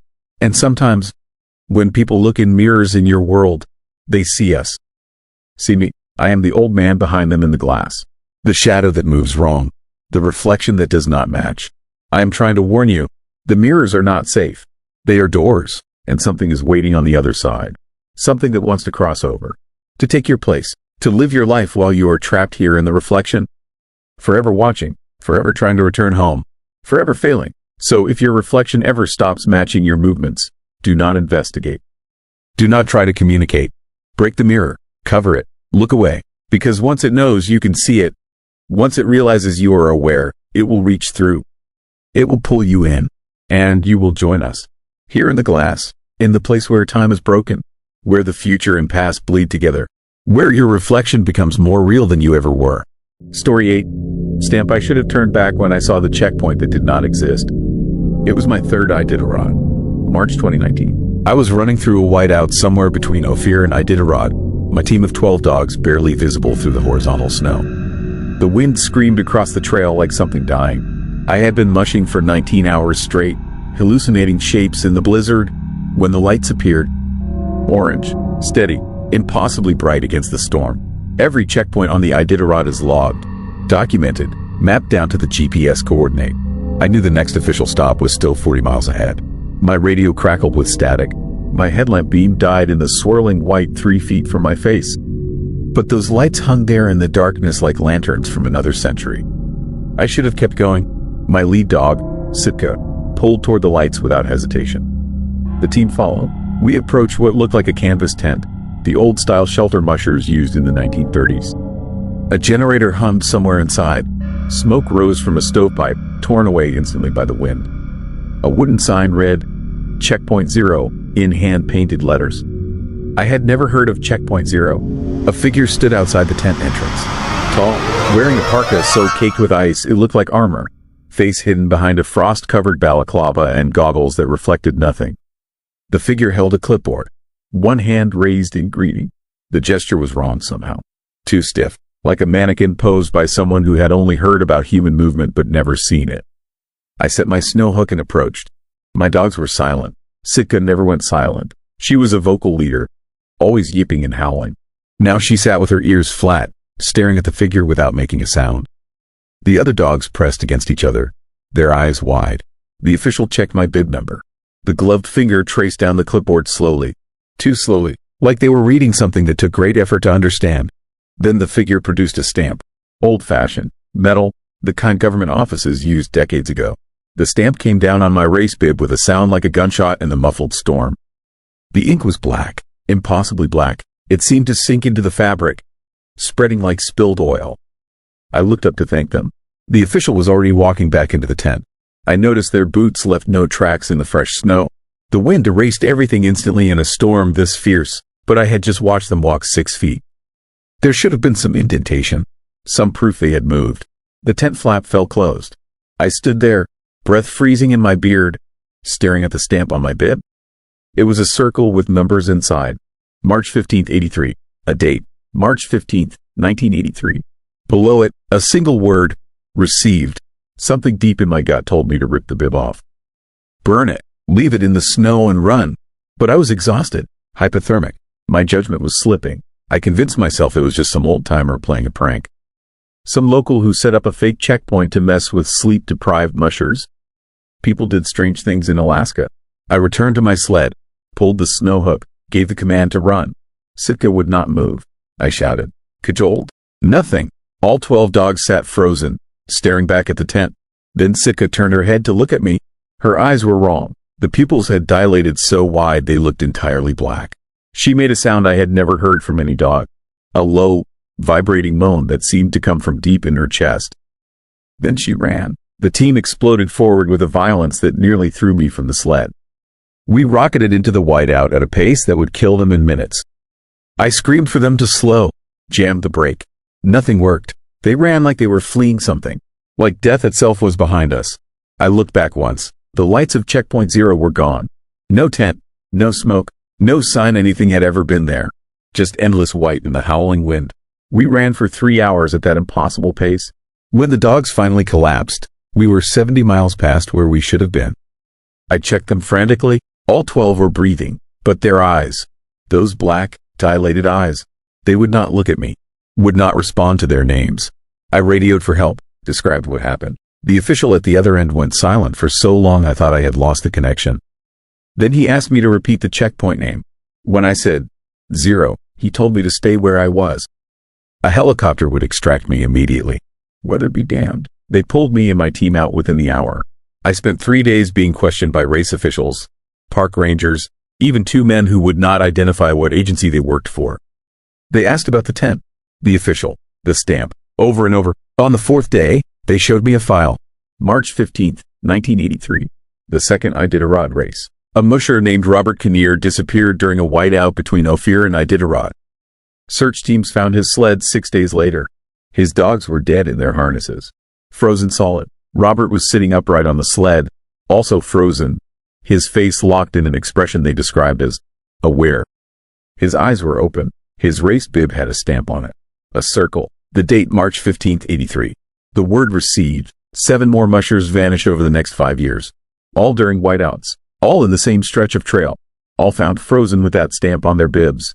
Then the disappearances stopped in 1989.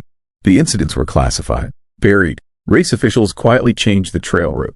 That section of wilderness was never used again, until budget cuts in 2015 forced them to revert to the old path. I was the first person to encounter Checkpoint Zero in 30 years. The officials asked if I would race again next year. I laughed, told them I would never go near that trail in my life.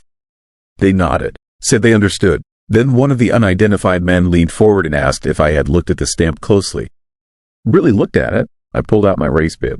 We examined it under a magnifying glass. The date was different. It now read the 12th of March 19, the day I encountered the checkpoint. The man closed the file. He told me something I wish I had never heard. Every musher who received the stamp was found frozen within 48 hours of their marked date.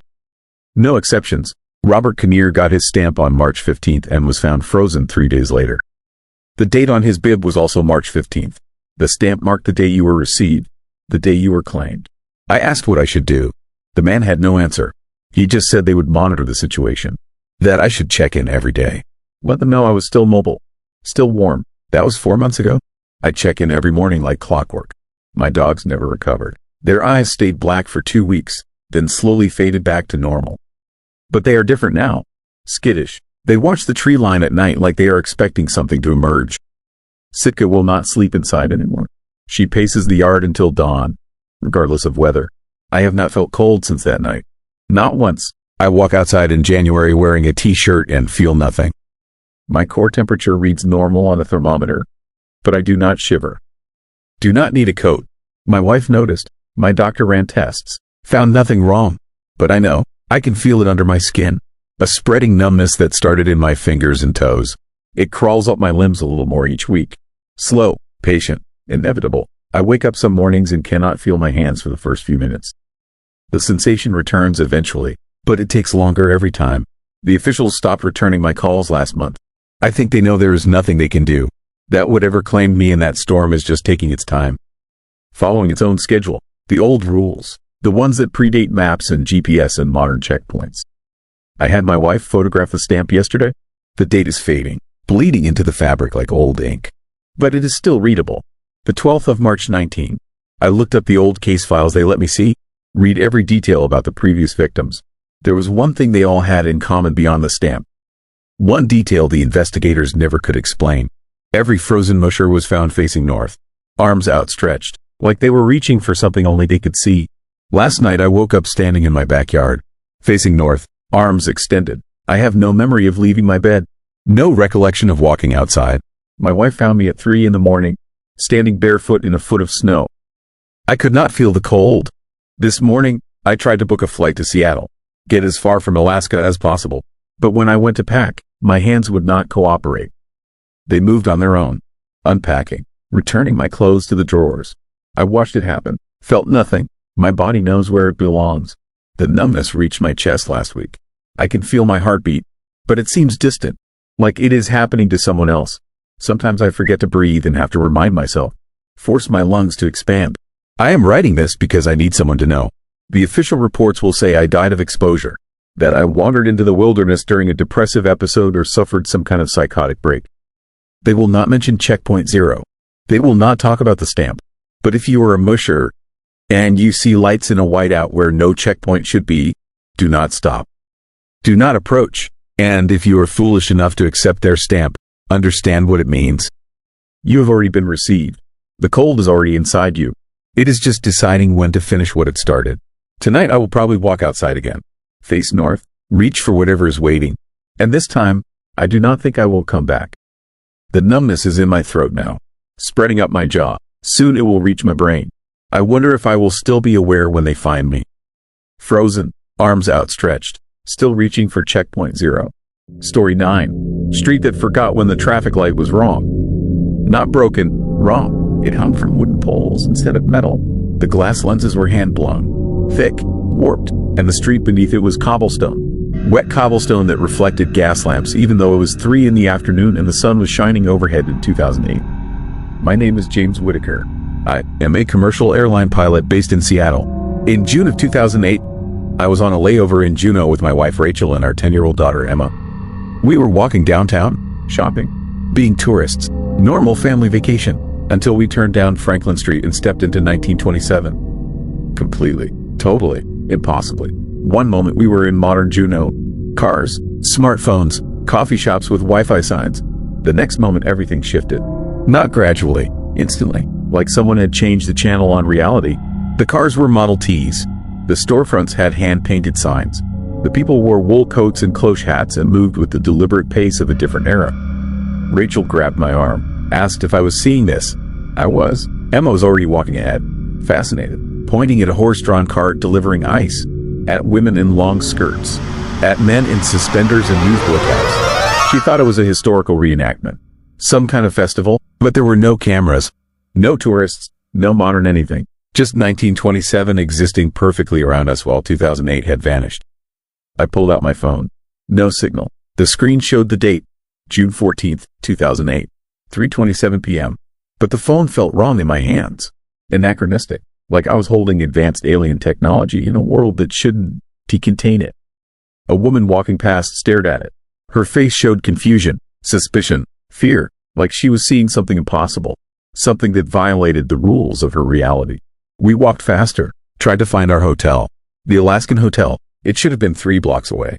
Modern building, built in the 80s. But when we reached the location, it was different. Older, the architecture was right but wrong. Victorian, ornate. The sign said Alaskan Hotel, but the font was hand-carved wood. The windows showed oil lamps inside. The door was heavy timber with brass fixtures. I tried to explain to Rachel. Time slip, temporal anomaly. Words from science fiction that felt ridiculous saying out loud. But no other explanation fit. We walked through some kind of threshold, some crack in time. And now we were trapped in 1927 Juneau, wearing 2008 clothes and carrying 2008 technology in a world that had no context for any of it. Emma asked why everyone was dressed funny. Why there were no cars with normal engines. Why the air smelled like coal smoke and fish and something else. Something organic and old that modern cities had scrubbed away. I had no answers, just growing panic and the desperate need to find our way back. Back to our time, our reality, our version of Juneau that contained our hotel room and our plane tickets home. We retraced our steps, went back to Franklin Street, looked for the exact spot where the transition happened. But everything was 1927, consistent, complete. No seams, no edges, no obvious doorway back to 2008. Just cobblestones and gas lamps and people who stared at us with increasing alarm. Our clothes were wrong. Our shoes were wrong. Everything about us screamed other. Foreign. Impossible. A policeman approached. His uniform was wool. His badge was hand-stamped metal. He asked if we needed assistance. His accent was different. Flatter. More formal. The way people spoke in old recordings. I tried to explain. Said we were lost. Looking for the modern downtown. He looked at me like I was drunk or insane. Asked what I meant by modern. This was modern. This was 1927. This was now. Rachel was shaking. Emma was crying. The wrongness was sinking in. This wasn't a reenactment. Wasn't the dream. This was real. We were really here. Really displaced. Really trapped in a time 81 years before our daughter was born. Before we were born. Before the world we knew existed. The policeman offered to take us to the station. Said we could sort things out there. But something in his eyes made me refuse. Suspicion. Unease. Like he knew we didn't belong. Like our presence was a threat. A contamination. Something that needed to be contained or removed or disappeared. We ran. Stupid. Panic-driven. But necessary. The streets twisted wrong. The geography was similar but different. Buildings in different places. Alleys that shouldn't exist. The town was smaller. Newer. Raw in a way modern Juneau wasn't. Like watching a rough draft of the city we knew. I checked my phone again. Still no signal. But the GPS was working. Showing our location. Latitude and longitude matched Juneau. But the map overlay was wrong. Streets that didn't exist yet. Buildings not yet built. The digital map of 2008 superimposed over the physical reality of 1927. 2 timelines bleeding together in my phone. This confused display. Then I noticed something. The GPS showed a pulse. A marker. Blue dot. Moving. Getting closer. I zoomed in. It was labeled Whitaker family. Our names. Our phones. But the location was wrong. The blue dot was 3 blocks away. Moving along streets we weren't walking. Following a path we hadn't taken. Rachel saw it too. Asked what it meant. I had no answer. But I understood. Somewhere in 2008 Juneau, 3 people were walking. Phones in pockets. Moving through their normal timeline. And those people were us. The real us. The us that belonged in 2008. We were the echoes. The displaced copies. The versions that had slipped through some crack and gotten stuck in the wrong when. We followed the blue dot. Matched its path. Tried to walk where it walked. Occupy the same space. Maybe if we synced perfectly, we could merge back. Slip through the crack in reverse. Return to our proper time. Our proper reality. Our proper existence. The streets shifted as we walked. Flickered. Modern buildings appeared for seconds. Cars from 2008 materialized then vanished. We were getting close. Approaching the boundary. The membrane between 1927 and 2008 was thin here. Permeable. We could feel it. A pressure in the air. A taste like ozone. A sound like distant thunder that came from no direction. Then we saw them. Us. The other us. Walking down Franklin Street. 2008 clothes. 2008 phones. 2008 expressions of mild tourist boredom. They couldn't see us. walked right past, through us, and for a moment, I felt it. Felt being in two times simultaneously. Felt 1927 and 2008 occupying the same space. Same moment, same probability. Both equally real, both equally valid, just separated by a frequency we normally couldn't perceive. The other Emma laughed at something. The sound echoed, doubled. I heard it in 1927 and felt it in 2008. The timelines were close, touching. We just needed to push through, force ourselves across the gap, reclaim our proper place in our proper time. I grabbed Rachel's hand, grabbed Emma, focused on the other us, the real us, the us that belonged, and I stepped forward, stepped into them, stepped through the membrane that separated when from when, felt resistance, felt reality stretching, felt something fundamental refusing to let us pass. Then pain, blinding, total, like being torn apart and reassembled wrong. My consciousness split. I was in both times, both places, both versions of myself simultaneously. The James in 1927 and the James in 2008 existing in the same space. Same body, same moment, fighting for dominance, fighting to be the real one. Images flashed, memories that weren't to mine. The 1927 James had a life, a history. He'd been here for years, arrived in 1924, worked on the docks, had a wife named Rachel who looked exactly like my Rachel, had a daughter named Emma who looked exactly like my Emma. He was me, or I was him, or we were both echoes of something else, something that existed outside time, outside linearity, outside the illusion of sequential existence. The pain intensified. My mind couldn't hold both timelines, both histories, both versions of reality. One had to give, one had to become real while the other faded to possibility, to might have been, to the infinite discarded choices that form the substrate of what if. I chose 2008, forced myself to choose, clung to my memories, my timeline, my version of events. The 1927 James fought back, claimed his reality was more real, more solid, more established. He'd been here longer, built more history, created more connections. Why should he fade so I could exist? Then Emma screamed, both Emmas, simultaneously, same voice, same terror. She was splitting, fragmenting. Her consciousness couldn't maintain coherence across two timelines. She was becoming something else, something fractured, something that existed in pieces scattered across decades. That decided it. I let go, stopped fighting, let the 1927 James win. Because if holding on meant Emma shattered, if forcing my reality meant destroying my daughter across multiple timelines, then I'd rather fade, rather become the might have been, rather dissolve into probability and let the other version be real. The moment I surrendered, everything snapped back. The pain stopped. The doubling ended. We were in 2008, solid, singular, standing on Franklin Street exactly where we'd been before the slip. Timestamp on my phone showed 3:29 p.m. 2 minutes. We'd been gone 2 minutes. But Rachel was shaking. Emma was pale. And I knew, we all knew, we hadn't snapped back. We'd been overwritten. The 2008 version had won, had claimed reality, had pushed us out. We were the copies now. The echoes wearing the real family, his place, living their life, inhabiting their timeline because ours had lost the fight for existence. I checked my phone, opened photos. There I was. There we were. Pictures I didn't remember taking. Vacations I didn't remember experiencing. A history that belonged to the other James. The real James. The one who never slipped into 1927. Never fought for his existence. Never surrendered to save his daughter from fracturing across time. Rachel looked at me. Recognition and terror. She knew too. We both knew. We become the people who belonged here. Adopted their memories, their history, their reality, because ours had been rejected, returned, marked as defective and discarded by whatever mechanism maintains temporal consistency. But fragments remained, echoes of 1927, memories that didn't fit. I remembered working the docks, remembered a Juno that was smaller, newer, rougher, remembered a life that spanned decades even though I was only 42 years old.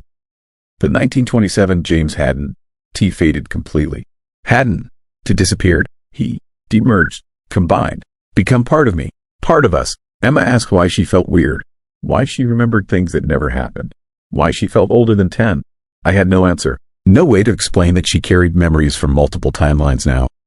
Multiple versions of herself collapsed into single existence. The quantum possibility made manifest. The parallel lives forced into series. We left Juneau the next day. Flew home. Resumed normal life. But nothing was normal. I wake up remembering jobs I never worked. Rachel would reference conversations we never had. Emma would draw pictures of places that didn't exist in our timeline but existed perfectly in others. We were composite beings now. Patchwork people assembled from probability and might have been.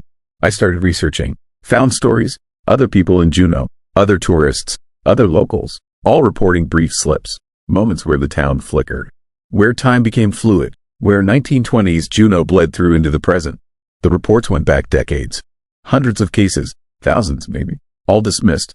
All forgotten. All leaving people changed in ways they couldn't articulate. Juneau sits on a fault line. Not geological, temporal. Something about that place makes time thin. Makes the membrane permeable. Lets different winds occupy the same wear. And people who walk through at the wrong moment. At the right moment. At the only moment that matters. They slip. They cross. They become unstuck. Most snap back. Return to their proper time. Their proper place. But they bring something with them. Fragments of elsewhere when. Memories that done to belong. Lives they didn't live but now remember living. The temporal version of cross-contamination. Reality bleeding into reality until nothing is pure. Nothing is singular. Nothing is definitely one thing or another. I am 56 now. Or 79. Or both. Or neither. My memories span timelines. I remember dying in 1952. Remember retiring in 2023. Remember lives I never lived and lives I am living now and lives I'll live in timelines that branch from this moment. The slip didn't trap me in 1927. It freed me from singularity. Made me aware that existence isn't linear. Isn't fixed. Isn't one definite thing happening in one definite sequence. Rachel and Emma feel it too. We unstuck, drifting, existing in multiple whens simultaneously. Most people are locked into now. Into this moment. Into the illusion of sequential time. But they seen behind the curtain. Felt the mechanism. Understood that now is just one frequency. One channel. One possible configuration of what is. Sometimes I see them, other versions, other Jameses, walking past me on the street, living in my house, occupying my space in alternate configurations. We nod. We recognize. We understand. We're the same person living different possibilities, different choices, different collapses of the probability wave. And sometimes, late at night, I feel Juneau calling, feel the temporal fault line pulling, inviting me back, promising more slips, more crosses, more opportunities to become unstuck, to experience all my possible lives simultaneously, to exist as the full probability cloud instead of one collapsed outcome. I am going back next month, taking Rachel, taking Emma. We going to Franklin Street, going to find the spot, going to step through intentionally this time, going to slip into everyone that Juneau touches. 1890, 1927, 1952, 2045, all of them, simultaneously, become fully unbound from linearity, fully aware of our existence as four-dimensional beings who only appear three-dimensional when viewed from inside the timeline. The slip wasn't an accident. It was an awakening, a gift, a glimpse of what we really are beneath the illusion of sequential existence. And once you've seen it, once you've felt yourself existing in multiple whens, you can never go back to believing in singular now, indefinite past, in fixed future. You become fluid, become possibility, become the full range of what you could be instead of the limited thing you think you are. Juneau is still slipping, still calling, still offering passage to anyone brave enough to step through, to anyone ready to become unstuck, to anyone willing to surrender the comfortable lie of linear time for the terrifying truth of simultaneous existence. The question isn't to whether you slip. The question is whether you recognize it when you do. Whether you fight to return or surrender to becoming something more. Something fluid. Something that exists in all winds at once. Something that finally understands time isn't a river we float down but an ocean we've always been swimming in. All of us, all at once, forever. Story 10. Ones who stayed behind. I saw my neighbor walking through his destroyed living room 3 days after the tsunami killed him. And when I called his name, he turned to look at me with eyes that did not recognize anything in this world anymore.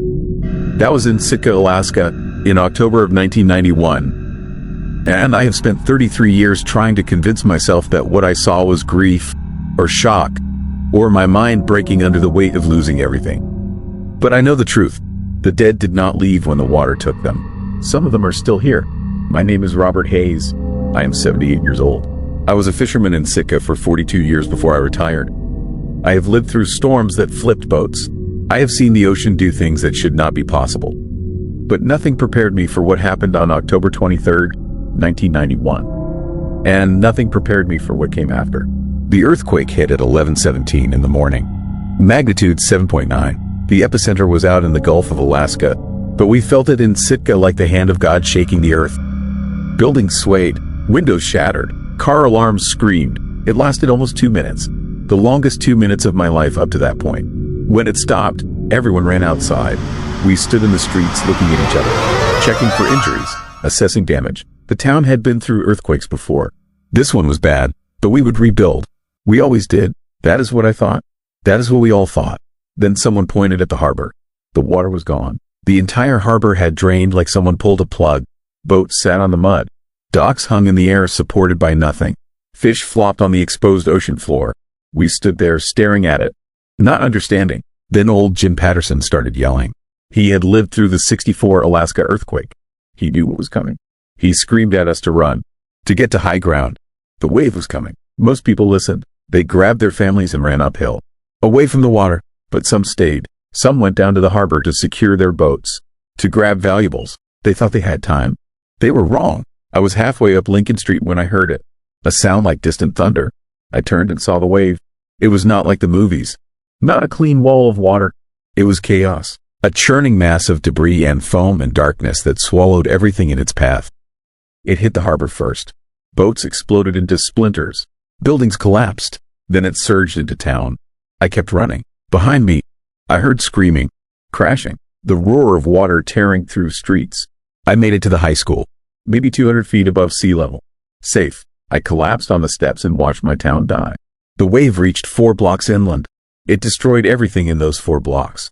Homes, businesses, the community center. When the water finally receded an hour later, nothing looked the same. What used to be neighborhoods was now fields of wreckage. Boats sat on top of buildings. Cars hung from trees. And everywhere, there was silence. The terrible silence of a place where people used to live. The official count said 23 people died. But I think it was more. I think some people were never found. Never counted, just erased by the water and forgotten. I lost my house. It was in the flood zone, 3 blocks from the harbor. When I went back the next day, there was nothing left. Just the foundation and scattered debris. Everything I owned was gone. Photos, mementos, my wife, these things. She had died 2 years earlier from cancer. All I had left of her was in that house. And now it was at the bottom of the ocean.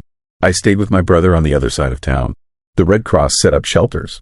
FEMA came. The cleanup began. We spent days searching through wreckage, looking for survivors, looking for bodies, looking for anything we could salvage. That is when I started seeing them. The ghosts, the ones who did not leave. The first one was Sarah Chen. She owned the bookstore on Harbor Street. The wave had caught her inside. Her body was found 3 days later. But I saw her the morning after the tsunami. She was standing in what used to be her store. Just standing there, looking at the empty shelves. The ruined books. She wore the same blue dress she always wore. Her hair was perfect. Not wet, not disheveled. Perfect. I called her name. She turned to look at me. But her eyes were wrong. Empty, like she was looking through me instead of at me. Then she turned back to the shelves and continued organizing books that were not there anymore. Her hands moved through the air, picking up invisible volumes, placing them on invisible shelves, going through the motions of her daily routine in a store that no longer existed. I thought I was hallucinating. Stress, trauma, lack of sleep. I told myself she was not really there. But then other people started seeing things too. A fisherman named Tom Valdez reported seeing his brother walking the docks. His brother had drowned in the harbor. A woman named Lisa Park said she saw her husband in their destroyed kitchen making breakfast. Her husband had been killed when the wave collapsed their house. At first, people did not talk about it openly. They whispered, made excuses, blamed exhaustion. But after a week, there were too many sightings to ignore. Dozens of people had seen the dead walking through the ruins, and they all described the same thing. The ghosts looked solid, real, but they did not interact with the living. They just repeated the same actions over and over, going through routines, living moments from before the wave. Trapped in time, I saw my neighbor, Edward Miller, walking through his destroyed living room. He was carrying a coffee cup that did not exist. He sat in a chair that had been washed away. He turned on a television that was at the bottom of the ocean. He did this every morning at 7:15. The exact time he used to have his coffee before work. He did not see me watching. Did not hear me call his name. He was locked in his routine. Forever, the authorities tried to explain it. Mass hysteria, collective grief, psychological trauma manifesting as shared hallucinations. But that did not explain why the ghosts appeared in the same locations at the same times. Why multiple witnesses who did not know each other described identical encounters. Why the ghosts wore the same clothes, made the same gestures, repeated the same actions down to the smallest detail. 2 weeks after the tsunami, I went back to where my house had been. I wanted to see if there was anything left to salvage. I found pieces of the foundation, broken dishes, a waterlogged book, and then I saw her. My wife, Catherine. She was standing in what used to be our kitchen, wearing her yellow apron, the one she wore when she baked. She was making bread. Her hands moved through the air, kneading invisible dough. She hummed while she worked. That song she always hummed. I could not hear it, but I recognized the rhythm of her movements. I walked toward her. My hands were shaking, my vision blurred with tears. I said her name. She did not respond. I got closer, close enough to touch. I reached out. My hand passed through her shoulder like she was made of mist. She did not react, just kept kneading her invisible bread. I stood there for an hour watching her. She went through her entire baking routine, mixed ingredients that did not exist, shaped loaves that were not there, put them in an oven that had been destroyed. Then she wiped her hands on her apron, smiled to herself, and faded away, just dissolved into nothing. She appeared again the next day, same time, same routine, and the day after that, and the day after that. She was not a memory, not a vision. She was somehow still here, repeating the same moments, over and over, trapped in a loop she could not escape. I tried to understand it. I read about hauntings, residual energy, the theory that traumatic events can leave impressions on a location. But those theories talked about buildings, objects, not entire neighborhoods, not dozens of people all trapped in the same moment. Then I talked to an elder from the Tlingit community. He was not surprised by what was happening. He said the ocean takes more than just lives. It takes spirits. And sometimes those spirits get confused. They do not realize they are dead. They try to return to their routines, their homes, their lives, but those things do not exist anymore. So they are caught between worlds, between what was and what is, unable to move forward, unable to let go. He told me the ghosts would fade eventually.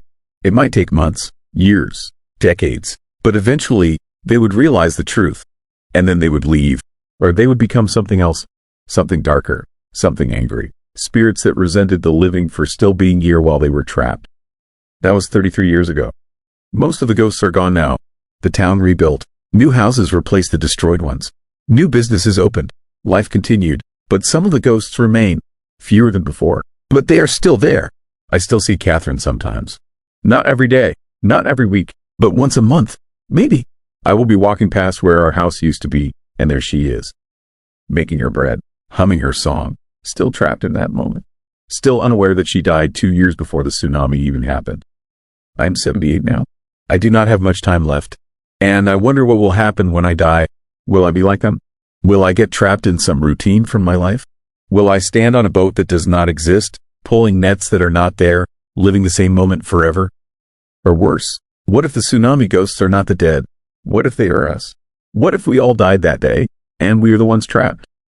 Living out our routines in a town that was destroyed, rebuilding homes that do not exist, growing older in bodies that should have drowned. What if we are the ghosts, and those translucent figures walking through ruins are the only ones who know the truth? I think about that more and more lately, because sometimes, when I look in the mirror, I see something wrong. A flicker, a transparency, like I'm starting to fade, like the solid world is becoming less real.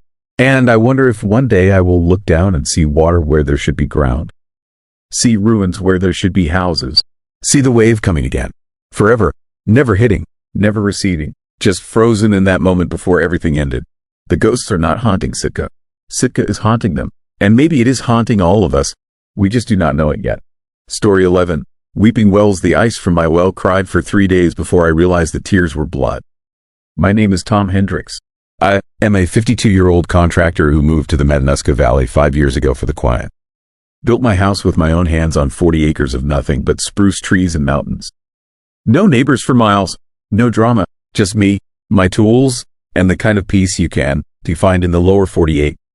That peace died the morning I found my well weeping. It was January, 20 below zero. The kind of cold that makes your nose hairs freeze when you breathe. I went out to check my wellhead because the pressure gauge in the basement had been acting funny. Fluctuating, dropping at night, rising during the day, like something was breathing down there in the aquifer. The wellhead was covered in ice. Not unusual, but this ice was wrong. It bulged out from the pipes in thick, glossy sheets that looked almost organic. Like frozen skin. And it was wet. In 20 below, everything should be bone dry. But this ice was weeping. Clear liquid ran down the frozen mass in steady streams, pooling at the base, steaming slightly in the frigid air. I touched one of the streams. Warm, body temperature. I brought my finger to my nose. Salt.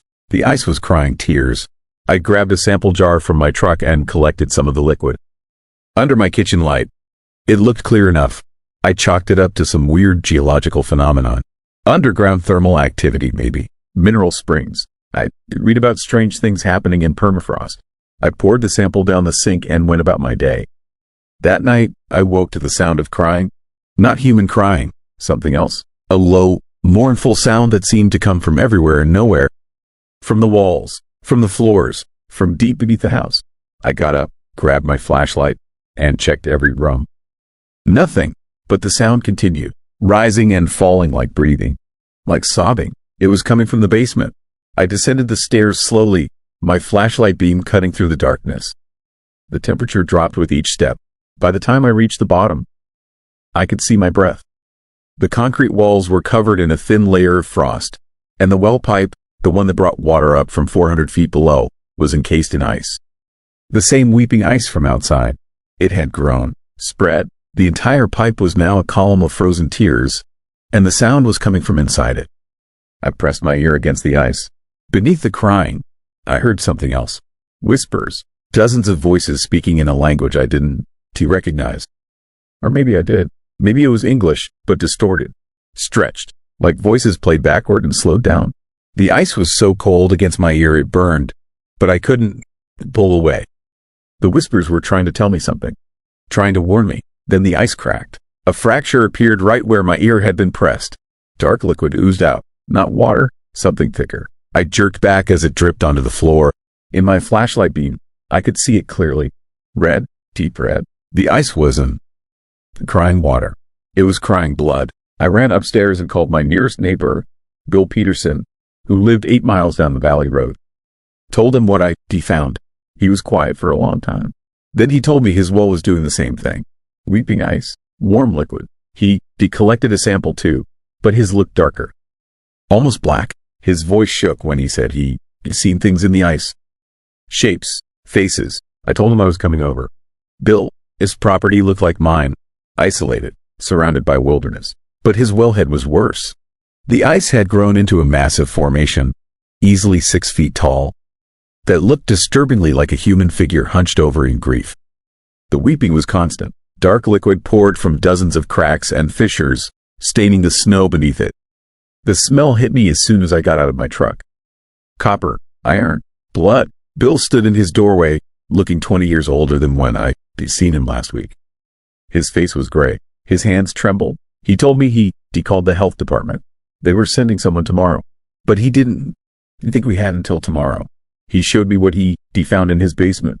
The ice had completely encased his well pipe, but it had also spread across the floor, up the walls, into the ceiling. And frozen in the ice were things. Objects. A boot. A wallet. A wedding ring. A set of keys. And bones. Human bones. Small ones, like from a hand or a foot. They were embedded in the ice like insects in amber, and the ice around them was the darkest. Almost black. Bill had done something I hadn't thought to do. He melted some of the ice and sent the liquid to a lab in Anchorage. Rush job, cost him $800. The results came back that afternoon. The liquid contained blood, multiple blood types, and DNA, dozens of different genetic profiles. None of them matched anything in any database. We stood in his basement, staring at that nightmare of frozen bone and blood, and Bill told me what he thought it meant. The aquifer beneath the valley, the underground water system that fed all our wells, it wasn't just water. It was something else, something that had been down there for a very long time, collecting things, preserving them, and now it was rising. I went home as the sun set. The temperature was dropping fast. 30 below now, 40. The kind of cold that kills you if you're not careful. But cold doesn't kill ice. Cold makes it grow. By the time I pulled into my driveway, the weeping formation at my wellhead had doubled in size. It looked like a tree now, a massive, twisted tree of ice with branches reaching toward my house. And the crying had gotten louder, much louder. I could hear it from inside my truck. I didn't go in my house. I sat there with the engine running, the heater blasting, trying to decide what to do. That is when I saw the lights in the valley below, dozens of them, headlights, all converging on the frozen lake at the valley's center. Other people, other homesteaders who found their wells weeping. We were all connected, all drinking from the same aquifer, all contaminated by whatever was down there. My phone rang. Bill, his voice was barely a whisper. The ice had grown through his house, up through the floor, down from the ceiling. It was everywhere now, encasing everything. And he could see them clearly now. The faces frozen in the ice. Dozens of them, hundreds, all screaming silently, all reaching out. He said one of them looked like his daughter, the one who died in a car accident 10 years ago. He said it wasn't possible, but there she was, frozen, crying, reaching for him. The line went dead. I drove to Bill's house. I had to. The ice tree at his wellhead had become a forest. Massive frozen columns stretching 50 feet into the air, all connected by bridges of ice, all weeping that dark liquid. His house was completely encased, a tomb of ice. I could see him inside, frozen at his kitchen window, his hand pressed against the glass. His face locked in an expression of pure terror. But he wasn't alone in there. Behind him, I could see shapes, human shapes, dozens of them, all frozen, all reaching for him. The ice was full of bodies, full of people who'd been lost, gone, disappeared, and somehow they all ended up in the aquifer, preserved in the ancient water, waiting. I understood then. The valley had been inhabited for thousands of years. Native peoples, Russian settlers, gold miners, homesteaders, and people went missing. They always had, vanished into the wilderness, into the ice, into the ground. We always assumed they died, froze to death, got eaten by bears. But what if they didn't? Die. What if they fell into something? Some crack in the earth, some entrance to the aquifer. And what if that water down there, that ancient glacial melt, had properties we didn't? Do you understand? What if it preserved them, kept them alive somehow, or kept something alive, some echo of them? The deep freeze had changed the pressure underground, forced the aquifer to rise, forced it to express itself, to weep, to release what it had been holding for centuries. And every well in the valley was now a doorway, an opening, a place where the preserved dead could reach through. I drove home one last time. The ice had grown into my house, through the windows, under the doors. The entire structure was encased now, just like Bill's. But I could still get in through the garage. I had to document this. Had to leave some record of what happened here. My basement was a cathedral of ice. The well pipe had become a pillar reaching floor to ceiling, and the ice around it was translucent enough to see through. I could see them clearly now. The people inside, dozens of them, hundreds, all frozen at different moments, different times, different deaths. I recognized some faces, missing persons from news reports I'd seen over the years. Hikers who never came back. A family that disappeared in the 90s. A prospector from the 50s. And further back, older faces, native features, Russian features, people from centuries ago. They were all down there, in the water, in the ice, preserved, waiting. And now they were rising. The crying had become a chorus. All those voices, all that grief and terror and loneliness, amplified through the ice, through the water, through the very ground beneath the valley. I could feel it in my bones, in my blood, in my teeth. The aquifer wasn't just water. It was memory. It was consciousness. It was every person who ever been absorbed into it, all existing at once in that frozen liminal space beneath the earth. And it was still growing. I am writing this on my laptop, sitting in my garage, watching the ice advance foot by foot across the concrete floor. The battery is at 15%. The cell signal died hours ago. The roads are impassable. The entire valley is freezing from below. Rising ice, weeping wells, 1,000 preserved dead reaching up through the aquifer, trying to break through, trying to pull the living down to join them. I can see my reflection in the ice now. And behind my reflection, I can see them. The faces, they getting closer, more defined. I recognize my grandfather now. He went missing in Alaska in 1973, presumed dead, lost in the wilderness. But he is not lost. He has been down there all along, in the water, in the ice, and he is looking at me with those hollow eyes, reaching with those frozen hands. The ice just touched my foot. It is so cold, colder than anything I've ever felt, and wet. The tears are warm on my skin even as the ice spreads up my leg. I can hear them now, really hear them, all those voices. They were not crying anymore. They were singing, a sound older than words, older than language, the song of everything that has been lost and preserved and remembered by the frozen earth. My fingers are getting stiff, hard to type. The ice is at my waist now.